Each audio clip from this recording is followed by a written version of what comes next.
Thank you, young Riyadh. Thank you, fam. I'm up here busting my chops. I've been talking for every bit of 2 minutes, and y'all ain't heard nothing.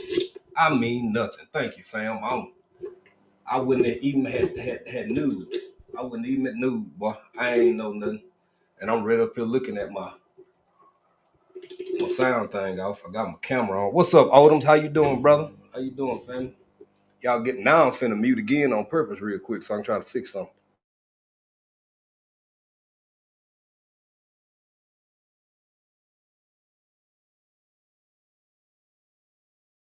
Okay, I hope that's better. I hope that's better. What's up, family? How y'all doing? Everybody who rolling off in here, I appreciate that. Uh, yeah, I apologize. So it's good. There's more people in here. I get to start over, so I can uh pick up on what I was saying. Man, I'm sorry about that, family, for not having the sound on. Uh, I will be speaking. I'm gonna acknowledge the chat as well because we gonna talk. We're gonna have a conversation tonight, y'all. A little bit, real quick.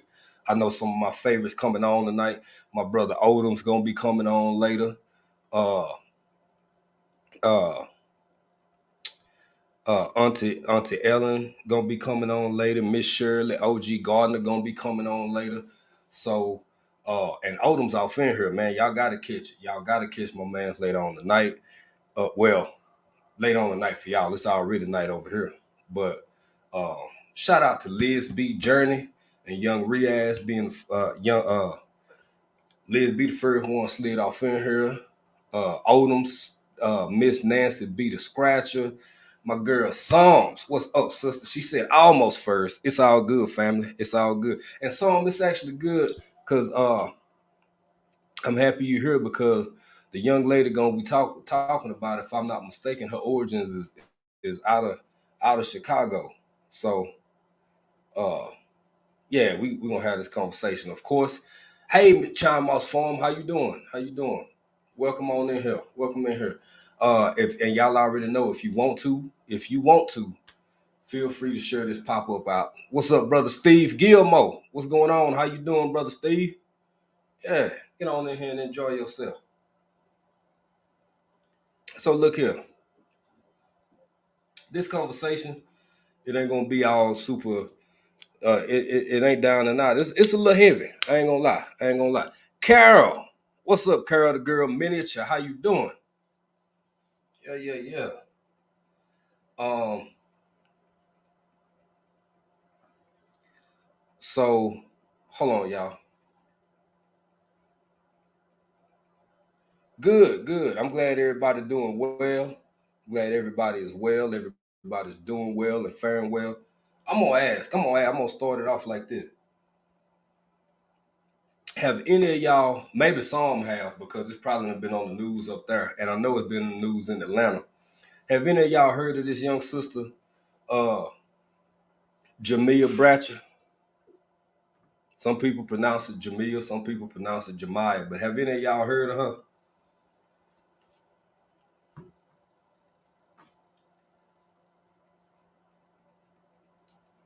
I'm just curious.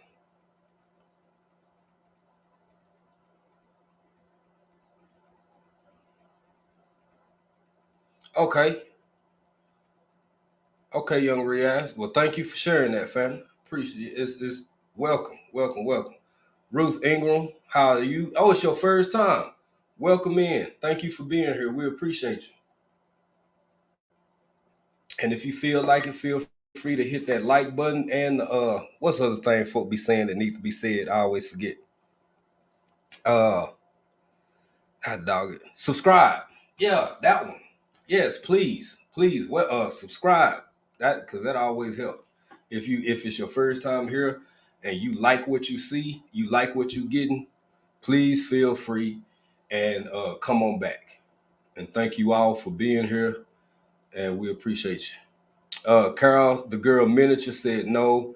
I have not heard of her. She from the Shy. Looking forward to hearing what she has to say. Okay, okay, good, good, good.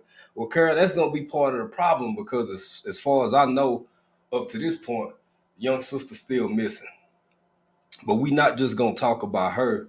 we're gonna talk about her, and we also gonna incorporate that into some of the successes that have happened with regards to mental health in the Black community and society in general, as well as some of the things that could probably still be worked on in the Black community and in society in general. So, um, okay, good. Ruth Ingram, good. See, that's what I'm talking about. That's why you had these conversations and you come in being honest, mentioning what you know and what you don't know. Um, because I saw something, the most recent that I had seen is he had been calling her, but she was not answering on purpose, or he thought, or he wasn't sure what would happen. So yes, Jay. Okay, good. Her brother Jaden received or was able to communicate with her. So that's what's up. So good, Gardner. What's going on, brother? How you doing? I'm gonna have to get on that T-Nog challenge myself, man. No, some is not as far as I know. No, I don't think that's got nothing to do with the riding and stuff going on. Hey, Miss April Showers, how you doing? Welcome, welcome, welcome. It was smart. I hope I spoke. I hope I did. I'm gonna try to get on here and say what I got to say and get off before some of my favorite people and favorite aunties and elders and Odomses start going. Well, Odoms, I think he the latest one. Odom come on the latest out of everybody.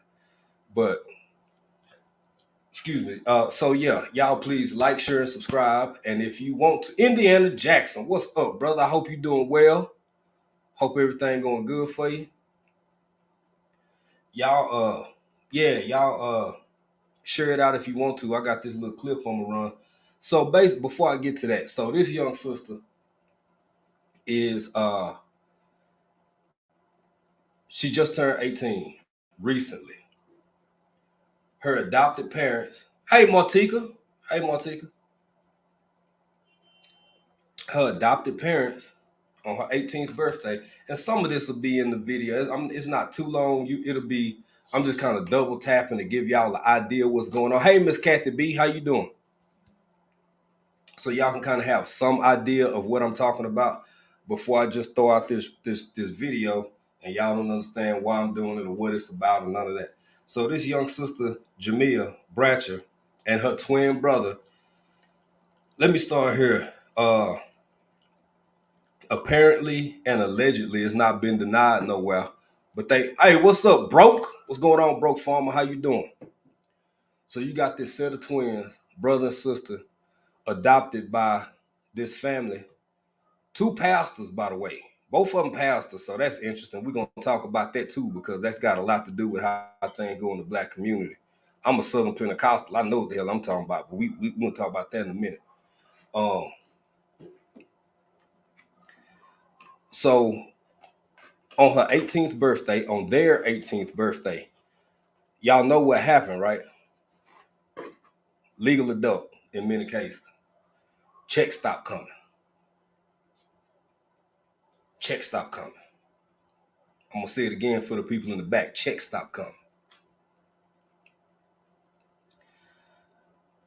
So, unbeknownst to them, the children, the brother and sister, the twins, they adopted parents asked them were asked her specifically. I ain't gonna get into the details of that. You can hear that when I play the interview. Shout out to Atlanta Street Interviews, by the way.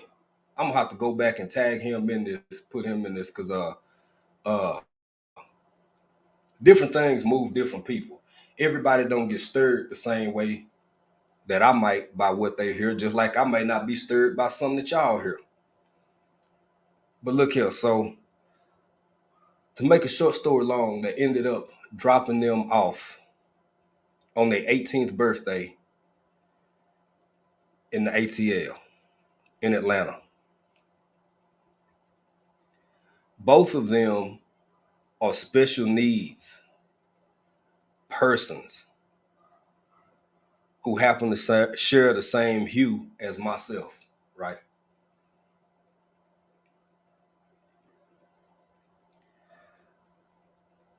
When you think that just everything going wrong, and I'm not saying it's not, I'm not saying it's not. It's probably some religion. I know it's some religious people in here. I know it's some spiritual people in here. I know it might be some people who not religious or spiritual at all. That's good. That ain't the point. I just hope that everybody have the conscious of mind and the humility to know that even on your worst day, somebody out there doing way, way, way worse than you. I'm going to say that one more time for the people in the back. Even on your worst day, it's somebody walking around in this world who doing way, way, way, way worse than you. That would give a right leg or a right hand or a toe or a pinky or something just to be where your ass at. I just want to put that out there. At least that's my opinion. That's my feelings. That's my life experience. Hey, Jason, what's going on, brother? How you doing? How you doing? Get on in here, man. Welcome, welcome, welcome. Enjoy yourself. So, where I leave off. Yeah, so they dropped him off in Atlanta. Now, this young man go around, I think it's Atlanta street interviews. And I'm gonna tag him, I'm gonna put that in the description too, so everybody can know what's going on. Or I mean, be able to go see more for themselves about the work that this young man does. So he interviewed her because that's what he does. He interview people. What's up, Warnings? What's going on, brother? How you doing? Hey, Miss Deborah Garrett, how you doing? How you doing? Welcome in. So he comes across her. He interviews her. That's how he found out that she was in the circumstance or is in the circumstance that she in, because her and her twin brother both just turned 18, both on the spectrum, meaning that they have some form of cognitive or mental deficit to some degree, and you can kind of hear the you can hear that in the way she speaks. I mean, she's very intelligible, but you can also tell that there's a certain almost juvenile nature about her to that degree. And hey, Miss Ruth Ingram, I'm sorry. Did I speak? I'm sorry, y'all. I'm getting old. Y'all keep living. Y'all understand when y'all get my age. But so I'm first off, and y'all know I don't get super religious, but when I see stuff like this and when it be moving all in me and moving me, I can't help but say, uh,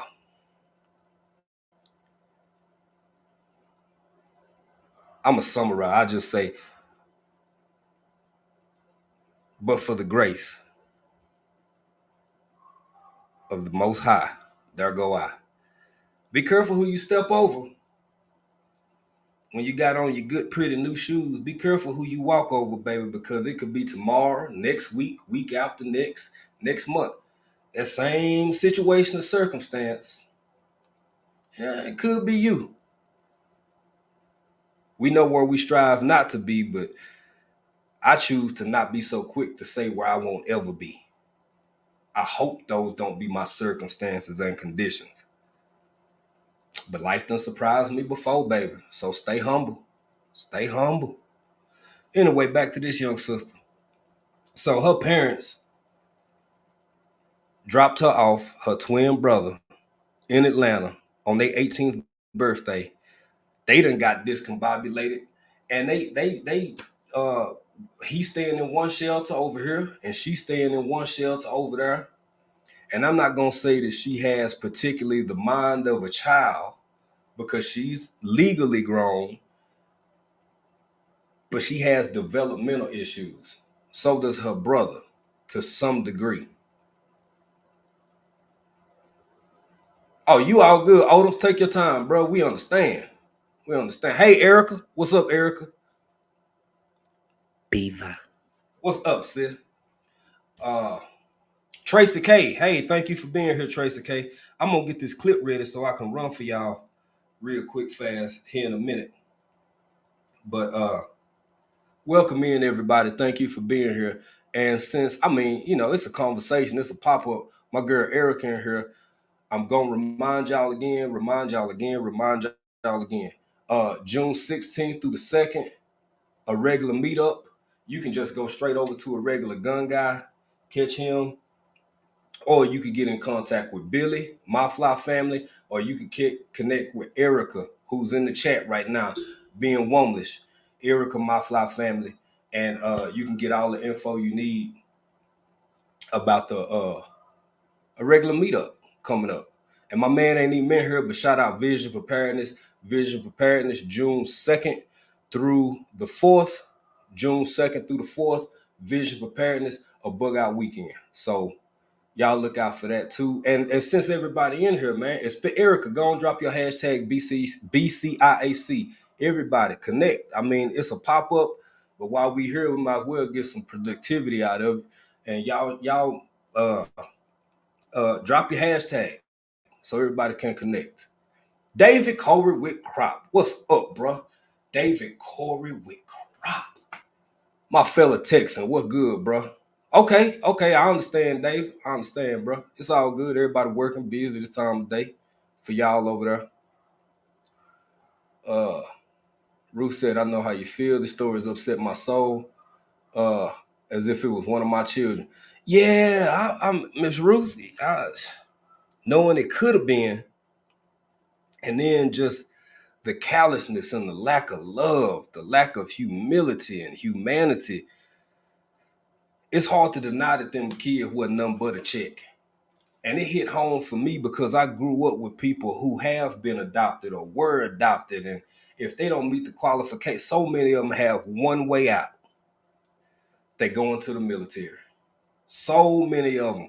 If they smart enough and they productive enough and they just got it up here, some of them can get grants and other stuff, social services that assist them in going to college.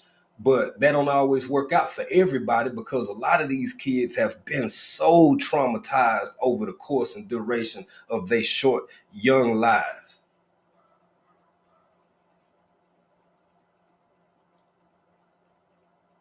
So you can join in something with me if you want to. Now, the next time you just really, really feel like you having a bad day and you pissed off over something real small because everything wasn't just perfect, because it didn't just go right, humble yourself. Maybe, just maybe. We all gonna get flustered. We all gonna get disappointed, and we all gonna get discombobulated by life. But did you grow up unloved by strangers? Did you grow up abused by strangers? Did you get dropped off on the doorstep of a shelter when you turned 18 and you barely got the awareness to understand what's happening and where your ass really at?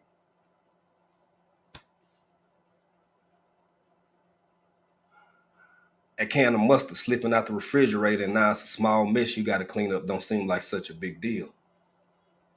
Well, or it could. It depends on the person. Somebody being a butthole in front of you, brake checking, or they just driving crazy as hell. You gonna let that ruin your day? When you got a house to go to that may have people in it that love you, they still piss you off a little bit, but you got a roof over your head.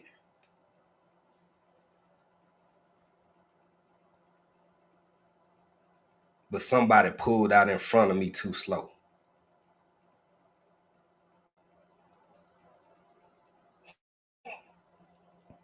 I ain't saying don't get mad. I'm not being unrealistic, family. We all go through it. But the older I get, the more I look at what people complain about and what ruined their entire days. Sometimes somebody have a cousin or somebody, an auntie that they don't even talk to, ain't seen in 2 or 3 years, been and said something on Facebook. Don't even talk to you. You mad for a week and a half. Letting that shit ruin your day and your week and your life, bringing all that negativity into your family over somebody who done laughed and forgot about your ass altogether. But for his grace, there go I. Let me get back to talking about this baby real quick. Y'all got some. Hey, Jamiya, what's up? Official Jamiya, how you doing, my sister? Uh, Edward Smart said the military offers some good benefits for our young people. Very true, very true, and that's often an outlet or a conduit for people who don't have nobody. Could you imagine not having nobody? Because I've known people like this. I was their family at that phase or point in our lives when we was younger. You imagine having nobody? Nobody. You ain't got that cousin that you can't stand, or that auntie that piss you off, or that grandma who's an old scold who just hate everybody, or that old drunk grandpa who ain't never really around, but he kind of around, but he ain't. You ain't got nothing.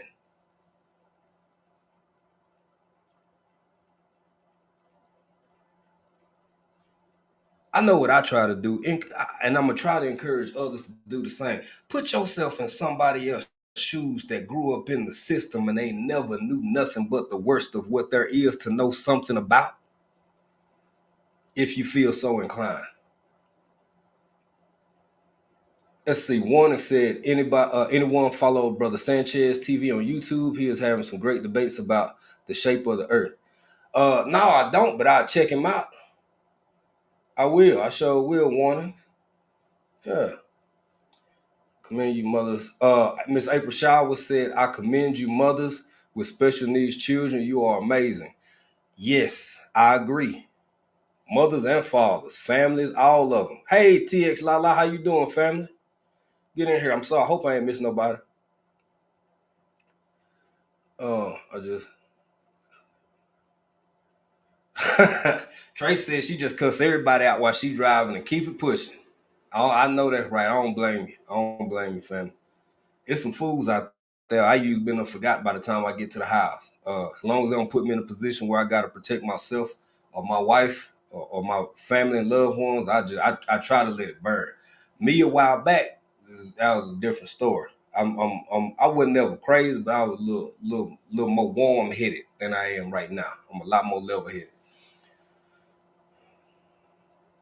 Erica said, I know people like that, and they know my family is their family now. Yeah, it's real out there, fam. It's real out there. There's people really living through this type of circumstances and turmoil and situation. And y'all give me just a second, and I'm gonna get this set up real quick here. Let me see. I'm still here, so y'all don't go nowhere. That ain't the one. I ain't tell you to do that. I ain't tell you to do that at all. Get back over here. See how sometimes stuff just want to do what it want to do when it want to do it. Okay, all right. Let's see here. All right.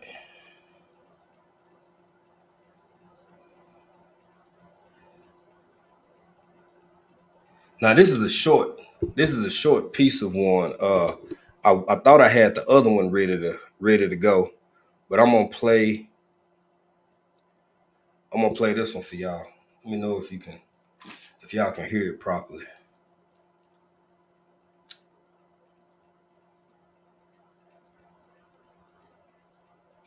Hold on.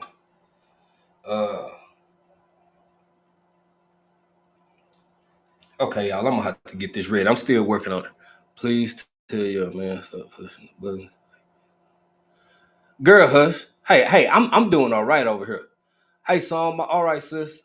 I understand. Go on, get what you got to get. Hey, Unicorn Lady Tech, how you doing? Everybody coming in. Uh, okay. I'm just gonna start with this one. I can't get the other one. What's your adopted parents' names? Ann and Lyndon. Ann and Lyndon? Yeah. What's their last name? Bratcher. Ann Bratcher and Lyndon Bratcher? Yeah. I call her Ann, but her name was Angelica Bratcher. Angelica Bratcher? Yeah. Because, a lot of people agreed with me. That was incredibly cruel. That's what they did. No. What your adopted parents did, dropping you off down here at 18. I wouldn't consider that cruel. Tell me why not? It's not cool because then you got 18-year-olds and you gotta worry about paying child support, and that's holding you back from your life. No, they don't have to pay child support. They don't? No, no, you got it. You got it the opposite. They don't pay for you. They get paid to have you. What? He like 52. They say he's 52. He's 52? Yeah. Has he done anything else? No. Not really. Has anybody taken advantage of you sexually out here? Yeah, a lot. A lot? What's happened? What's up, YouTube? How do you feel coming on my channel? I feel famous. That's what I feel. I'm just sleep. I should have stopped that. So that second part right there, where he asked her how she feel, that was the second interview after he had interviewed her once before, the first time. And did y'all notice that this? And I'm gonna call her a baby, not to insult her intelligence or intellect, or because of her mental regressed condition. That's not what I'm saying. Hell, I'm at my age. If you 18, yeah, you still a baby to me. I got a nephew that's 6'2", almost 240-pound football player, and I can't look at him in his face without remembering seeing him the first 5 minutes he came in the work. Well, it was about 10. They made a wait. It was about 20 minutes. Anyway, he a baby to me. Y'all know what I mean? Hey, she is sunshine. She's still a baby. That man had to be the one to let her know for the first time in her life, because she convinced and she understand they plight, because in her mind, she thinking that them folks gonna have to pay child support for her because she turning 18.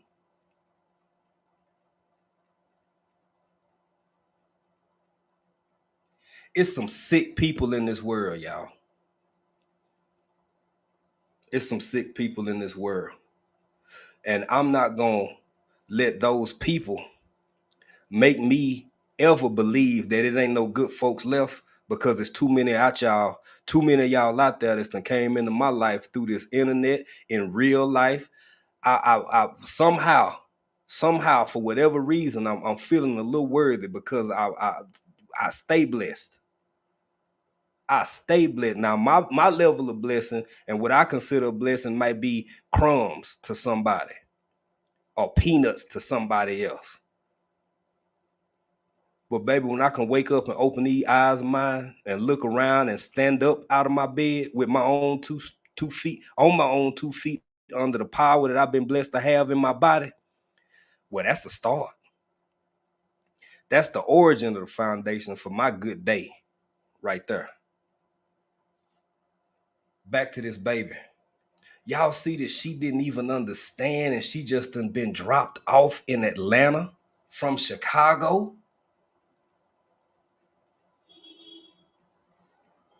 And she special needs. Her and her twin brother.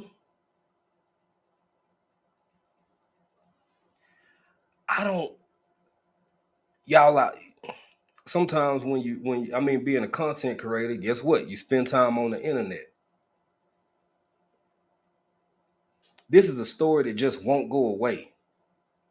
Everywhere I turn, I see it. Everywhere I go, I see it. And ever since the first time I saw it, it just did something to me that I haven't shook yet. I can't really do nothing about it. I can't fix it. But life done taught me something. Sometimes if all you can do is walk away from a circumstance or something that you observe with a little bit of humility, and walk away from somebody else's bad situation, or witnessing it or seeing it or hearing about it or whatever, and just walk away grateful, that's a start, ain't it? I think. I ain't sure. I ain't 100%, but I think that's where I start. I know that's where I start. Hey, Swoop, what's going on, Swoop? How you doing? Swoop, I was over there ear hustling a little bit. Shout out to you. I couldn't listen long before I decided I was gonna pop up and do this right here. But shout out to you, Swoop Raid. Thankful Thursday. Speaking of being thankful, see how it all come together? Speaking of being thankful, I was some real good stuff you was telling Buddha and what you and Buddha was talking about. Hey, Sweet Pea. Okay. Uh, Hey, everybody. April said, "Hey, everybody." What's up, Six Bows? How you doing, family? Six Bows is back. J&S Adventures, how y'all doing? How y'all doing? But the reason I brought this story up because of just how it made me feel, the way it made me feel. I really, my heart goes out to this young woman, to her brother, to the mother that allegedly tried to get her back, both babies, once they lost custody. And we talking about mental health in the Black community and mental health in general. But sometimes it's so easy for some of us to lose our babies. And all I can do is shake my head. I'm not saying that every parent is parent material, men or women. But I've seen it with my own eyes, how quick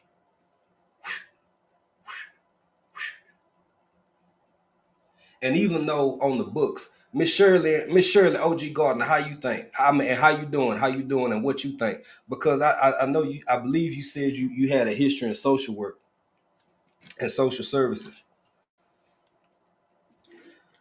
Something that always perplexed me, and even though, as far as I know, this is in every state, that no child is supposed to necessarily be stripped from their parents based on the inability to afford a child. But you kind of can. But you kind of can, because there's ways around that. Because guess what? Not having enough resources includes all the things that can get your child taken away from you.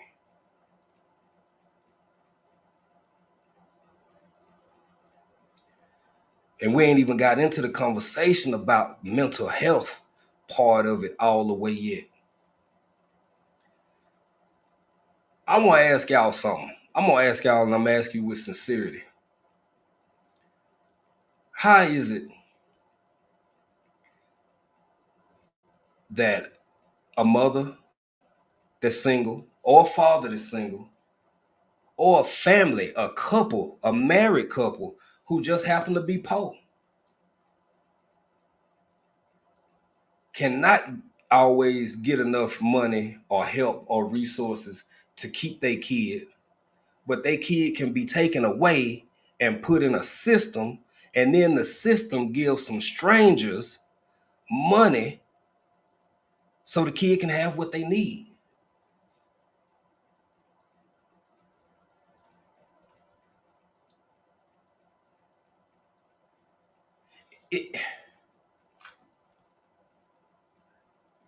Is anybody following me here? Is anybody following me? Y'all see, we got the little hat sometimes. It's, well, baby got one. It says we support autism. We have autism in our family. We have mental health issues. We have developmental issues within our family on both sides of our family, on April's side and on my side. I think that in the Black community, over the duration of my life, it's gotten better. But I still think it's a long way to go. It's a long way to go. Because I remember what it was like for, we don't use the R word, Back then, if you had any, you could have been autistic, you could have been on the spectrum, you could have had, I'm not going to go through a full list of diagnoses. I'm not trying to do a rundown on the DSM, but whether your issues were acute or whether it was real, whatever, you retarded. At least that's gotten a little better. At least that's gotten a little better.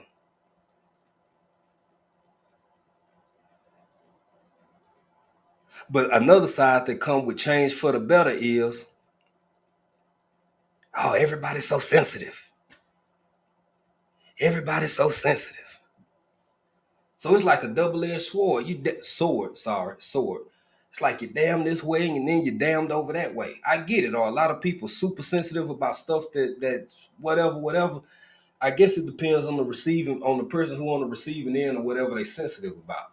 If we're gonna have a deeper conversation, more nuanced conversation about it.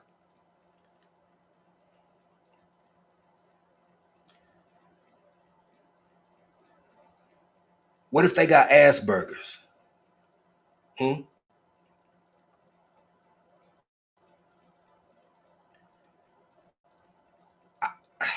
Let me get in this chat before I go too hard with what I don't get lost in my feeling. Miss Shirley said the foster parents should be locked up. Miss Shirley, I agree. That's just my personal opinion from what I've seen. I still have to acknowledge and say everything, this and that and this and all this kind of stuff is alleged. But I think so. I think so. Um, that's horrible. Especially when you calling yourself a man and a woman of God. But y'all double pastors. It's people whole jobs. They done made a whole lifetime living off of just adopting kids and not giving a damn about them. Can we talk about that part publicly, openly?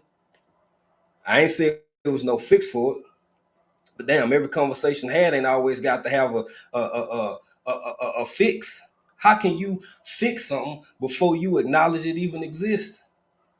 I'm a man. I got a wife. My wife tell me something wrong. Where is it? Okay, I'm looking. Let me get my wrenches and shit. Sometimes you just need to have a conversation.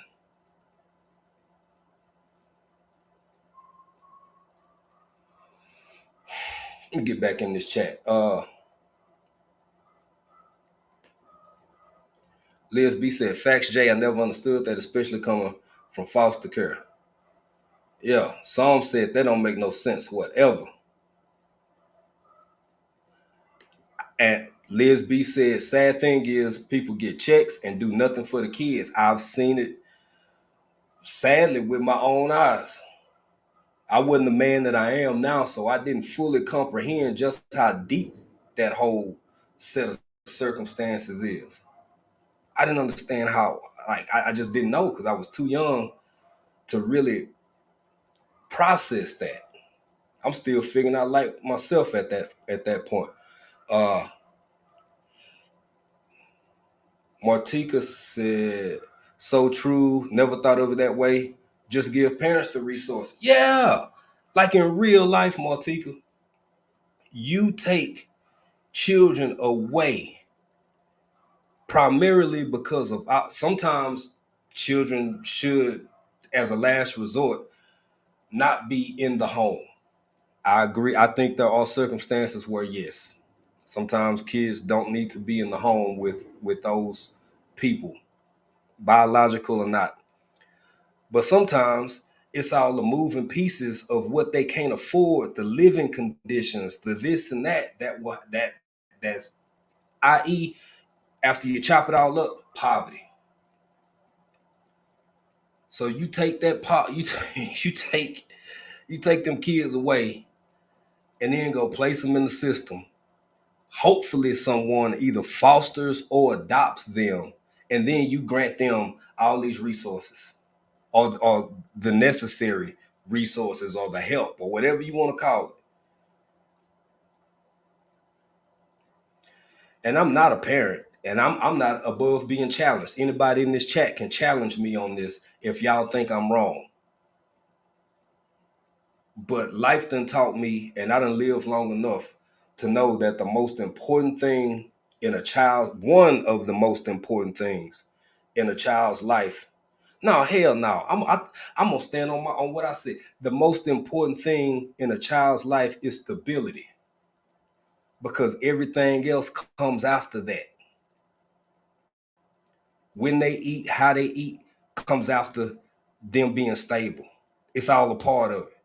Them having food, having a roof over their head, stability, some discipline, when to turn the TV off and go to sleep, stability. You got to have stability to give any of that. Being fostered from, I've talked to people. I know people personally that have been in anywhere from 20 to 30 damn households being fostered. Like, maybe that's why this kind of got me, because it was like a flood of emotion, the stuff that I honestly, not because I didn't care, but I had forgot about, because I just didn't really have a reason to think about it. And if y'all keep living, you wait till you get my age, and then you will see, sometimes you can see something or hear something or smell something, and stuff you forgot about, hell, 10, 20 years ago, come flooding back on you. Hey, TLC in the garden, how you doing, sister? Thank you for being here. I appreciate you. Thank you. Miss April Shower said hello. Oh, Miss April Shower was speaking to everybody again, y'all. The chat and host. Well, thank you, Miss April. Welcome. Thank you for being here. Well, I know Miss Shirley go on later tonight. Y'all, it's still early for y'all. I might have to drop this link so I can get Miss Shirley, if she got time, to come up here with all her experience on matters and subjects like this, and get her opinion, and see what she think, and maybe a few others. Miss Shirley said they was living a lie. How many more children do they do that to? I don't know, Miss Shirley. That's what I got to catch up with this chat, because I'm gonna have to get you up here if you got time, because I would love to pick your brain from a sociology point of view and see what Ruth said. Jamiya is a child, and because of her foster parents' actions, she not anymore the street. Oh yeah, and that's something that I wanted that to be the last part I said. I don't have any proof. I personally believe it. But when he asked that baby, had she ever been SA'd or had any dealings or encounters with that since she had been dropped off in Atlanta by her foster parents, I, my mouth got juicy. You know how you get that sick feeling like you finna actually be sick, and I don't get sick easy. I felt, because not only was it said and did she say yes, but because of her mind, she said it in almost a nonchalant fashion, as though she sees herself as like, okay, well, that, it just happens. It just happens. Hey, Six Bowl. Six Bowl says she multitasking. We understand, fam. It's daytime for y'all over there. Buddha, what's up, sister? How you doing? Buddha, I know it's hard, but you better let them feelings out when you need to, girl. I will listen to you and swoop over there. TWP Popcorn, what's up, family? Boy, y'all coming on in here, ain't you? Let me catch up with this chat. Shay Love, what's up, sister? How you doing? How you doing, Shay?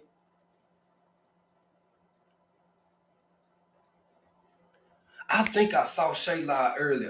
Y'all check out Shay Love. Shay, drop your hashtag BCIAC. I knew it was somebody because I got busy. I think I saw that you was live earlier. I didn't get to check in because I was doing something, and I was already listening, trying to listen to that swoop now. And then I just got busy. I had to get off of here altogether for a while. Tracy D. Anderson and family. How you doing, Miss Tracy? Urban, what's up, sister? How you doing? Let me catch up and speak to and with everybody. Yes, ma'am, Miss Shirley. I'm finna drop it here in a minute, just as soon as I catch up and speak to everybody. And and when you get up here, I have a chance to find this other clip and get that ready. Let me see here. Get this and then go over here and then close that and then go up here and then I gotta go down here first. Hold on. And then go over here. Oh, oh, oh. I bought cold with it. Ooh. Dropping links like I run the IT department. Yeah. There you go, Miss Shirley.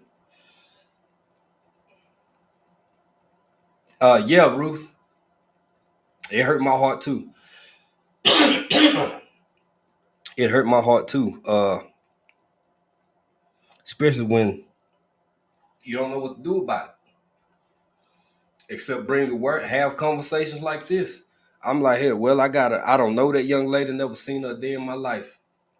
So the more I dug into it before I got up here on the internet, busting my chops too much, I had to see what was what and what was, because I've been seeing it for a while, but I was like, eh, I don't, it put me in my feelings to the point where I don't even want to. You see the link, Miss Shirley?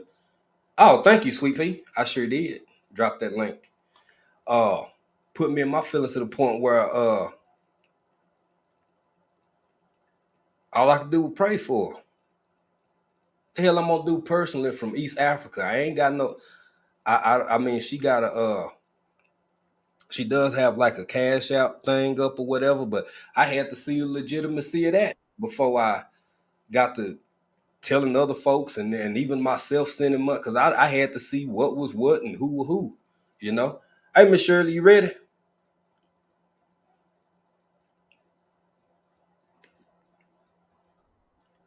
There we go. Hey, Hey, how are you? I'm doing all right. Miss Woo! Shirley, Well, before you get into it, I just want to read Tracy K real quick. Uh, okay. just a minute. Tracy K said they tried taking mine because I wouldn't go to school. He had a lot of mental issues growing up, anxiety, depression, exploitative anger, which he still has. He was physically sick due to the mental. I understand, and I believe it, and I saw similar instances myself growing up. You know how we do. We go to church. Sometimes church wasn't enough. There needed to be some other intervention, and it was a lot. But I'm glad everything worked out, my sister. And Miss Shirley, you go on and get in here with what you think and got to say, because I'm really interested on your perspective on this. Well, first of all, I would like to know the individual that interviewed this couple and thought that they were viable to even have children. How deep of a background check that they do on these people in regards Oh, to being able to foster some children. Um, Evidently, they really didn't exactly. know these people's deep-seated intentions on what they was going to do with the children, but they had these kids over 14 years. Now I want to know how many home visits that the caseworker or social worker did on these people to verify whether or not these poor children was getting the right kind of care, especially since they were special needs. um Exactly, Miss were they Shirley. just placed there because they had nowhere else to send them, or was other places full and no one wanted them? Um, I just can't see them going for 14 years and never really following up on these children. And the social worker or caseworker who had this file, they should be fired and incarcerated along with the foster parents, because the parents that they might have had these kids with might have been better off than going with these foster parents. I mean, in some cases, they Yes, have ma'am. left the children in the home because they had nowhere else to send them. But in this case, since these kids had special needs, the parents didn't want to deal with it, and the foster parents didn't want to deal with it either. Like you said, it was a paycheck, Right, and they turned right. them into their own personal slaves and objects to be abused. And they figured, would nobody believe them, since they're supposedly people of God? Not all people Mm-hmm. of God wear halos. Yes, ma'am. Yes, ma'am. That's very So true. That's very true. that's my take on it. Like, how do you have kids this long and no one's checked on these kids' well-being? I don't even think these kids ever had a physical to find out what level or age that they really were, considering what they was going through. Like the brother seemed like he had a little more sense, a little more up to date compared to his sister, and he Yes, ma'am. tried to guard his sister as much as possible, but he was taking just as much abuse. And that's what I'm mad about, is how did these caseworker or social worker or whoever these kids were assigned to get away with letting these kids go through this all these years, and no one stepped up to try to save them or pull them out of that home or send them somewhere else or what have you. So it shows you in regards to three things. First of all, the worker that got these children didn't care. Second of Mm-hmm. all, the system didn't care. And third of all, the foster parents didn't care. So these Mm-hmm. kids fell straight through the crack and nobody That's what I cared was about gonna them. ask you. And I just, they fell through the crack. Nobody followed up. And I'm just wondering how many more children out here are actually going through the same thing right now. Because not all foster homes are the best place for these kids to go. Because I actually went to a home once where a 3-year-old was taking care of a 6-month-old baby. The parents had Mm-hmm. left these kids in the house by themselves. The 3-year-old came to the door. I had to call the police. The police had to break the door down, and they were living off of ketchup and sugar packets. That's how these kids were surviving. The baby's diaper was so full of excrement, it was actually peeling the skin off the baby's bottom. I mean, I have gone to Yes. some homes that have been atrocious and made me cry, because I had one woman whose husband locked her in the house. He had deadbolts on the doors and she wasn't allowed to leave once she sent the kids off to school. He actually brought a picture home of his mistress and their baby and set it on the mantelpiece. One of the kids got hit by a car and had Mm. stitches in his head, and the stitches had grown into his head because they never took him back to have him removed. I've seen some pretty bad My home God. situations Yes, that made ma'am. me want to hurt some people. And sometimes some of those caseworkers' loads get so deep they can't get through all of them. And I do understand. When I first started working for the county, we were doing 200 people a week. By the time I actually got hurt on the job and I had to leave, and by the Mm-hmm. time we I left, we were doing 2,000 a day. And when you go from 200 a week to 2,000 a day, as far as seeing people checking eligibility and what have you, as I said, people are going to fall through the cracks. But after Yes, ma'am. 14 years, somebody should have picked that up and checked it out That's to find out if those kids were okay or not. Because sometimes there's been right. instances where they went to finally go back and check on the kids. Kids was dead or missing or ran Mm-hmm. away, and Mm-hmm. they had no Mm-hmm. idea where these children were at. Miss And Shirley, can I sometimes it say went something? from I sure, I I'm loving this conversation for one. I just want to put in perspective because when I got ready to do my clinicals, so caseloads, yeah, caseloads is what made me, and then the inability to be as effective as a lot of the workers want it to be, and give the attention and give the yeah, care and the focus. It's no it, you said 2,000 a month. That's just like that should really be illegal. But 200 a week, 200 a week. Look, you know what? I'm gonna tell you why I put my focus into sociology versus social work, and I had to change mm-hmm, some things, Miss Shirley, is because so when it was only one man, uh, and there was 4 women in that office. The casework alone, the stacked up folders, the stress that you could just see in their face. And then on yeah, top of that, they telling me, well, if you this is from the director, this is from people that, I would have been working under and stuff. Like in the midst of all of this caseload, you still telling me I gotta go get my master's if I want to Yeah. really make it? I was, Yeah. I said, no, man. What is this? So I put effort into mental health and working in mental health uh with the little pinch of education I got. And even that, now I ain't gonna put you in no bind by asking you if you think it's designed to fail.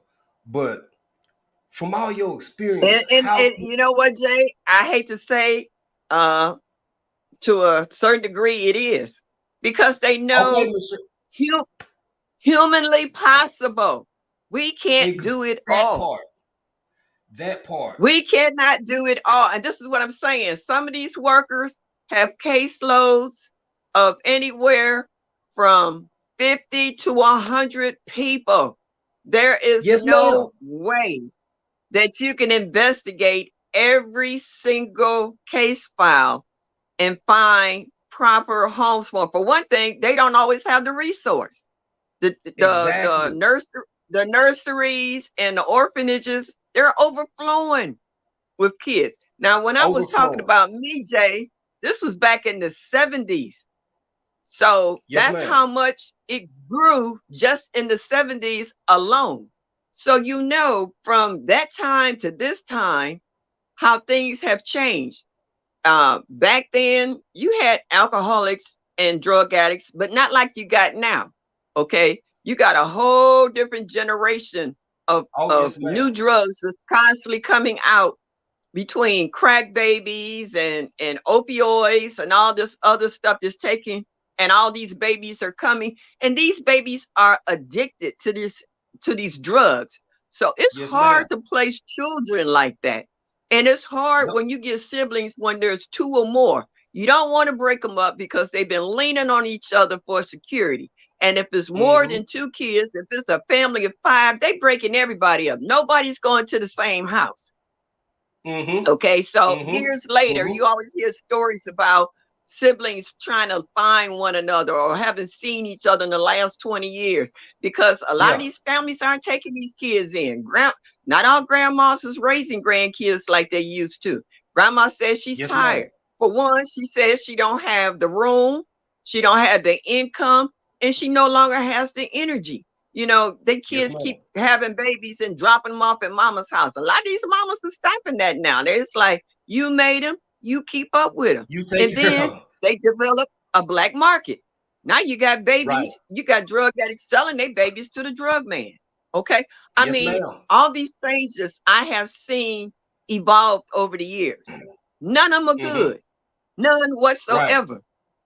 Yes, ma'am. And Miss it's Shirley, just an can you assembly line. respond to I got one on the screen. I got Miss Ruth coming up, but before I get to that, I want to start with this one. Could you respond to Some Shayla disorders first, and then I'm means gonna go you back should. to Wait a minute. It says, yes, some disorders means you should restrain from having or caring for kids. That may be true, but that's not going to stop them. You look at right. all what we call strawberries and blueberries out here. They, they can be pregnant and out here turning tricks to cover their drug habits. You can't stop them. You can't Yes, ma'am. sterilize them. You can't tie Right. their tubes, and they just keep having. I actually had a neighbor who had gotten two of her daughter's children, and she was an alcoholic.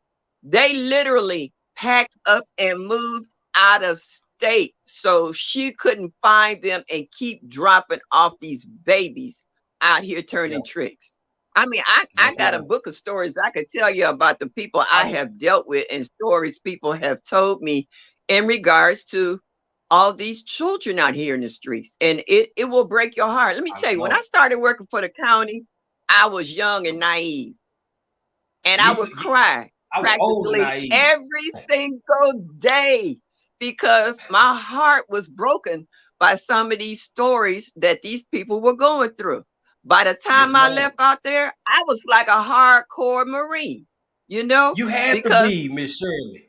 You had exactly. to. You had to toughen up. You couldn't wear your heart on your sleeve and keep that job. That job Hmm. would run you nuts. We actually had people who've had nervous breakdowns because of Yes, the ma'am. pressure on those jobs. I had a woman who came in there, she had 10 kids, and each kid had a different daddy and a different nationality. Okay. Mm-hmm.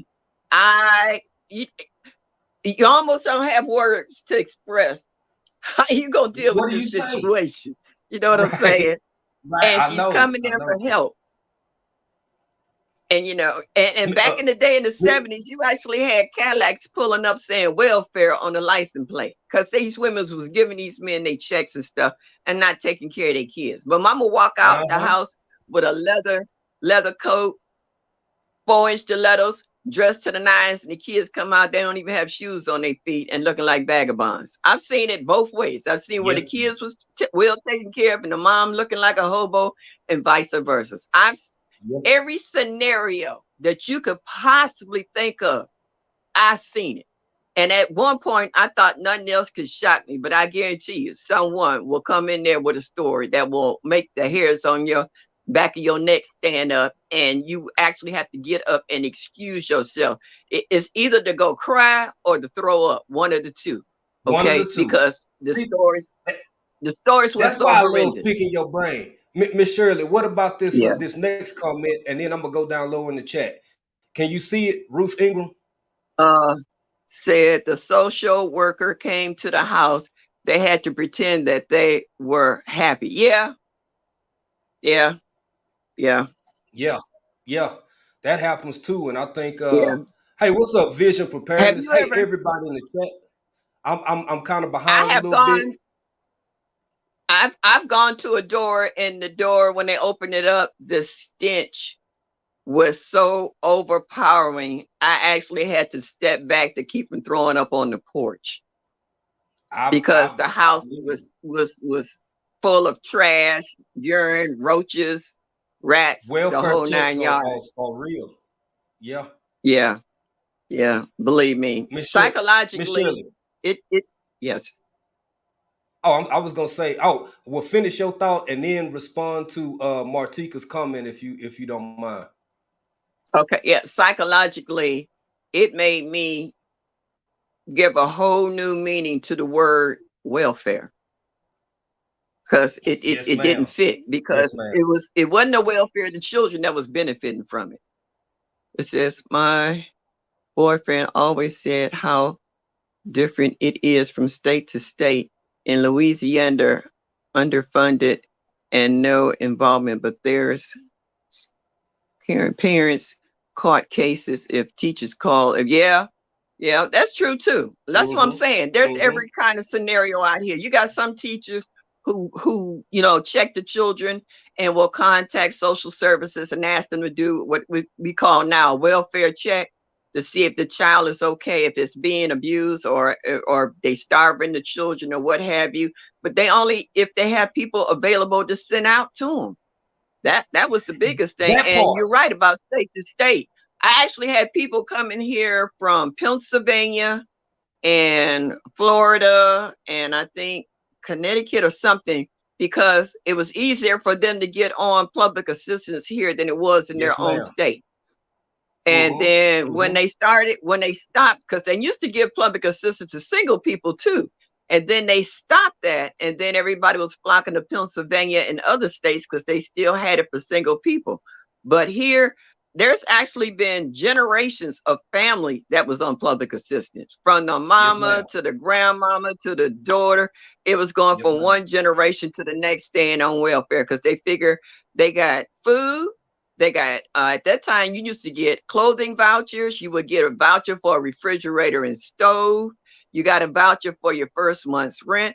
Back then, the Mm-hmm. government, before it blew up the way it is now, you got a lot of benefits. But then when people started abusing it, and for the folks who really needed it, they couldn't get it because they had to fight for it to prove how destitute they were in regards to what they needed because so many people had abused the system. So nowadays, they don't even, all that stuff don't even exist anymore. You would have to catch one of Exactly. these housing programs or something to see when they have eligibility for like a new refrigerator or a new stove. And they used to give out wash machines at one time and deep freezers. They cut out a lot of that stuff, Mm-hmm. so People have abused the system to the point that the people who really need it can't get it, and the ones who don't need it get it all.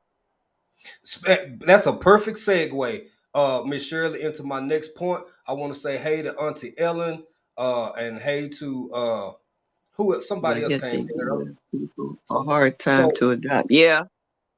So, Miss Shirley, could you give a breakdown? Why is that? Because it's so incredibly difficult. There are so many children that are in the system here for as far as being fostered out or potentially adopted or whatever. But like Martika said, she said, but yet they give people a hard time to adopt. Why Yeah. do you think that But that dynamic exists? it's each department has their own set of guidelines. Adoption is more or less governmental than any other of the guidelines out here in regards to that, because they were trying to cut down on what they call the baby trade, where they Mm-hmm. were shipping Mm-hmm. babies to other countries and they were bought and sold like you buy a Cadillac.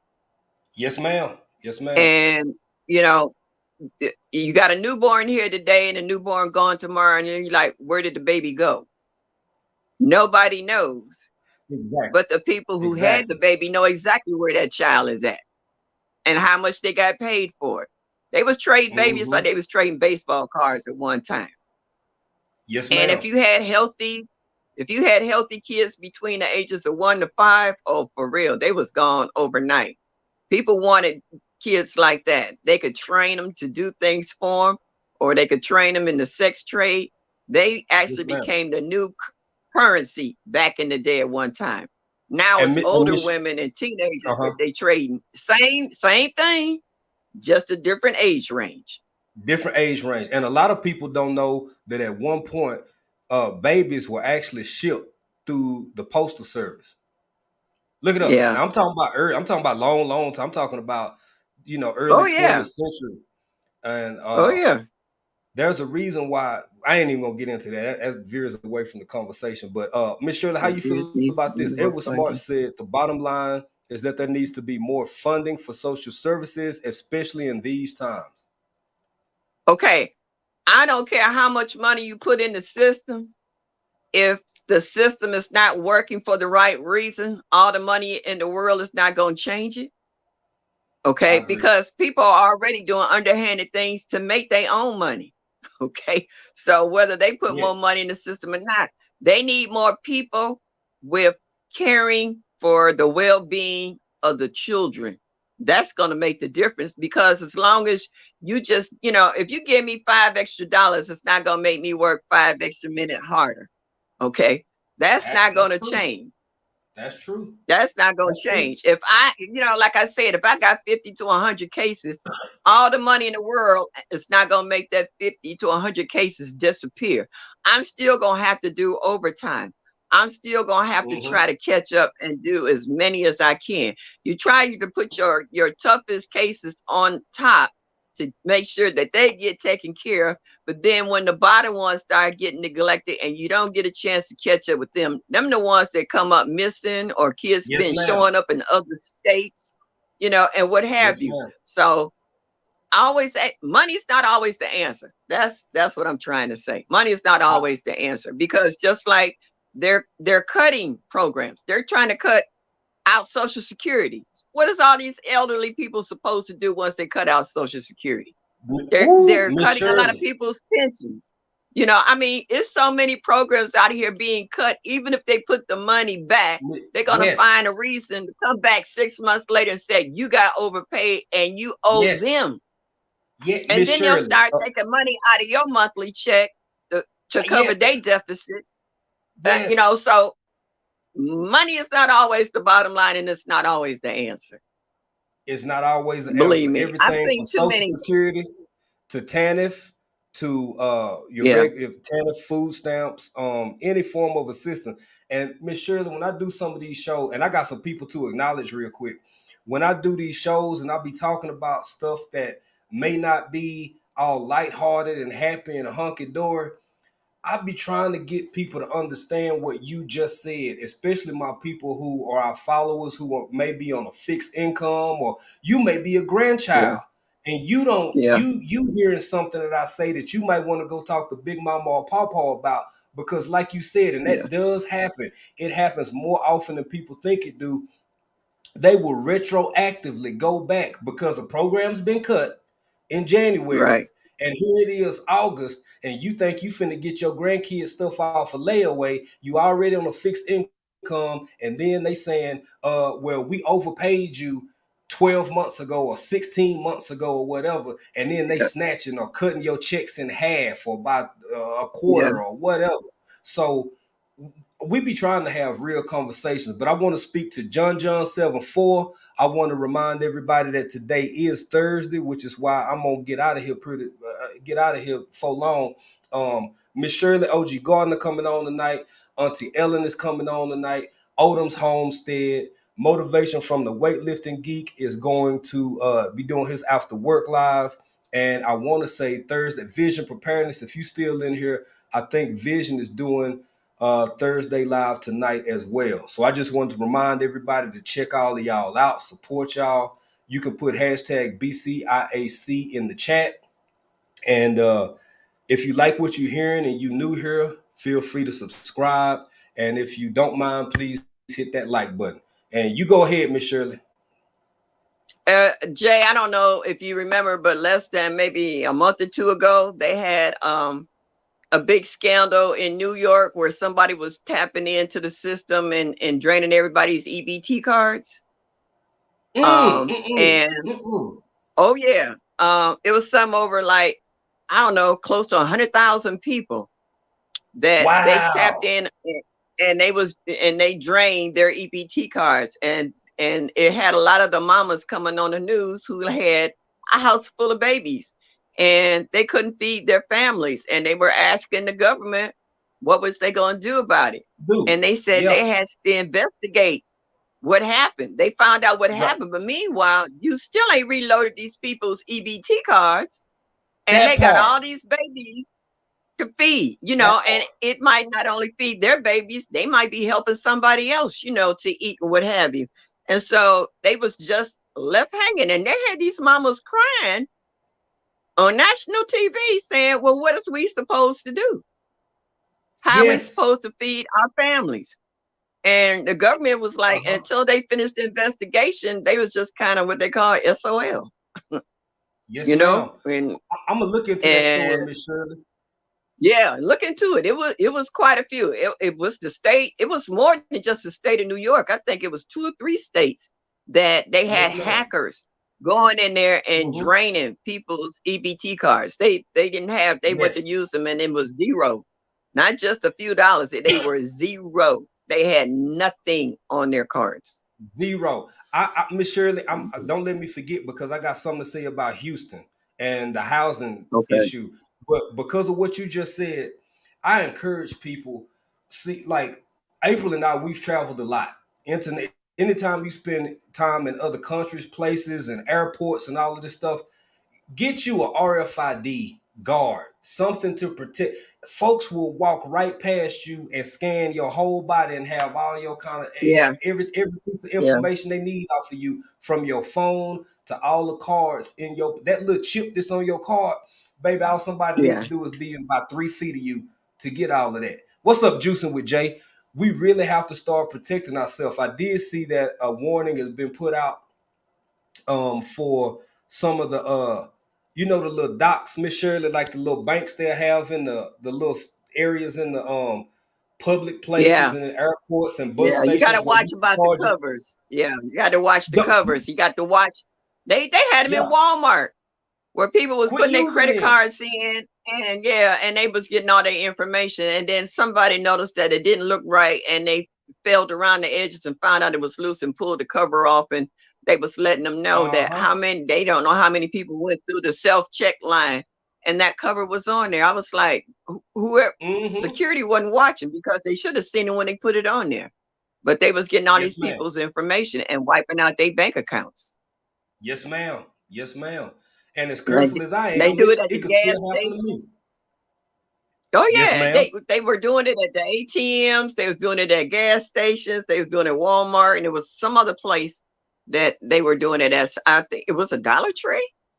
They was doing I them believe it. everywhere. They and we was Everywhere. wondering, how do these people have that much time to slide these things in there without nobody noticing what they doing? Because somebody So working with we got a somebody. lot of Well, yeah. you know what I was talking about was the this right here. You know these little charging stations they have at places where you plug your USB into it. They ain't even safe I no don't do it more. at the airport. I don't do it Don't at do the it airport. They nowhere. had Yes, a ma'am. big story about how people were sitting on the floor and they had their Yes, ma'am. laptops, they had their phones. I have a Yes, portable ma'am. charger that I carry. And if my phone Mhm. go down, I don't do it. After I saw that story about how people were sitting in the airports and they was robbing everything. One man went out of town and he went to go charge something and found out they had took all his retirement money. It was something like $130,000. They had got Yes, into his ma'am. account and wiped him totally out. And he couldn't think of where he had, how that could possibly happen. And then he thought about he was at the airport. At Mm-hmm. the airport. That was the only place. At the Everything else, airport. everywhere else he said was secure, but the airport. And they got him and they traced it. And that's where they got him at the airport. Yes, So I don't ma'am. charge my phone at an airport. My phone is fully charged before I get to the airport. And I got up backup chargers in my carry-on bag. I don't, no, That's how you you got to do it. learn That's to how pay you do it, Miss attention Shirley. to some things. Yeah, you got to learn to pay attention. I used to have a problem in not listening to the news because to me it was always bad news. But then it also Mm-hmm. educates you on what's happening out here too. You know, like you be talking to somebody and say, "Girl, did you hear about such and such and such?" And I'm like, "No, I ain't been watching the news." She said, "Girl, you better start watching the news." And my mama And said, that "You need to start watching the news." Yeah. Come on, Miss Shirley. See, now your generation will take what you just said from you before they'll take it from me. And I know a lot of people say they don't watch the news because it is a whole lot of it is propaganda, a whole lot of it. You watch for that Yeah, 15 or 20-second little story or that 1 or 2 minute story yeah, about something that's either happen local or nationally that can put you on game for stuff like that. And we know a lot of people don't listen to the news. That's why we do pop-ups like this and we take the time to talk about these types of issues. But Miss Shirley, I appreciate you so much as not only an elder in this community, but one of my elders who take the time to have these conversations because some folk just go they gonna listen to me before yeah, in a different yeah. way than they'll listen to you. But everybody gonna listen to Miss Shirley. So But let you me know hey, what's what's so up? funny about that, Jay? I like Yes, to ma'am. sit in the bushes a lot of the times and just listen to you guys. Like when you and Vision Preparedness and Big Rooster and J3 and a few other guys, when y'all get up there and y'all get to talking, I be laughing. And I was like, okay, I'm gonna listen to the conversation. I'm not gonna get in there until it hits a nerve in regards to, wait a minute now, that might be, from a man's point of view. Let me give you a woman's perspective on that because we don't see things the same way. As a woman, we're always in defense mode. Okay. A man Yes, ma'am. is not necessarily in that particular mode because he can handle himself. You know what I'm saying? As Yes, ma'am. strength wise and what have you. Whereas a woman have to be a little more decisive and cautious about how to protect herself and her family. So Yes, ma'am. we're a lot of times we're on defense mode all the time until we feel comfortable in an area that we might be, whether it's out shopping or on a trip. Even when you go on vacation, to a certain degree, if you with your family, you always gonna check around to see how your surroundings is. Whereas a Mm-hmm. man ain't worried Mm-hmm. about it. If there's somebody run up and he see it, he might stop it. But for Right. a woman's point of view, we got a whole different way of feeling secure. So Yes, I ma'am. try to stay in the bushes as much as possible until they start talking about, well, yeah, no, that's not always the situation. And just like I was on Miss T with the T this morning, talking about sex or what's Yes. more important, sex or communication. Yes, ma'am. So I had to say something on that as well. I So saw that. y'all I making me saw that. come out the bushes a lot lately about some of these some of these You would subjects, but You was I dropping some love knowledge that though. everybody's got to think. Well, people starting to put their thinking caps on. They start Yes, ma'am. because in our chat, we're all ages. We're all ages. We're from all different walks of life. We're from all different nationalities. We're from all parts of the country, you know, and everybody has what we say opinions, and Yes, everybody ma'am. are entitled to their opinions. Whether you agree with it or not, you still have an opinion. Sometimes it's good, and sometimes it's bad, and sometimes it's neutral because you don't know what to think or which way to go. A lot of people like Miss T with the T. She out here, she's want to get into dating, but she's trying to figure out how to gauge the caliber of an individual in order to be with them. And Yes, so ma'am. I'm I'm over 70, and most of the men that I meet are widows, widowers, Yes, and ma'am. and they've already lived their life. A lot of them, you know what I'm saying? They're Mm-hmm. retired. They're not working. They got their own hobbies, or they might have their own personal business, and they might still be looking for someone to spend the rest of their lives with, but it's on a different caliber, different scale. So Mm-hmm. Mm-hmm.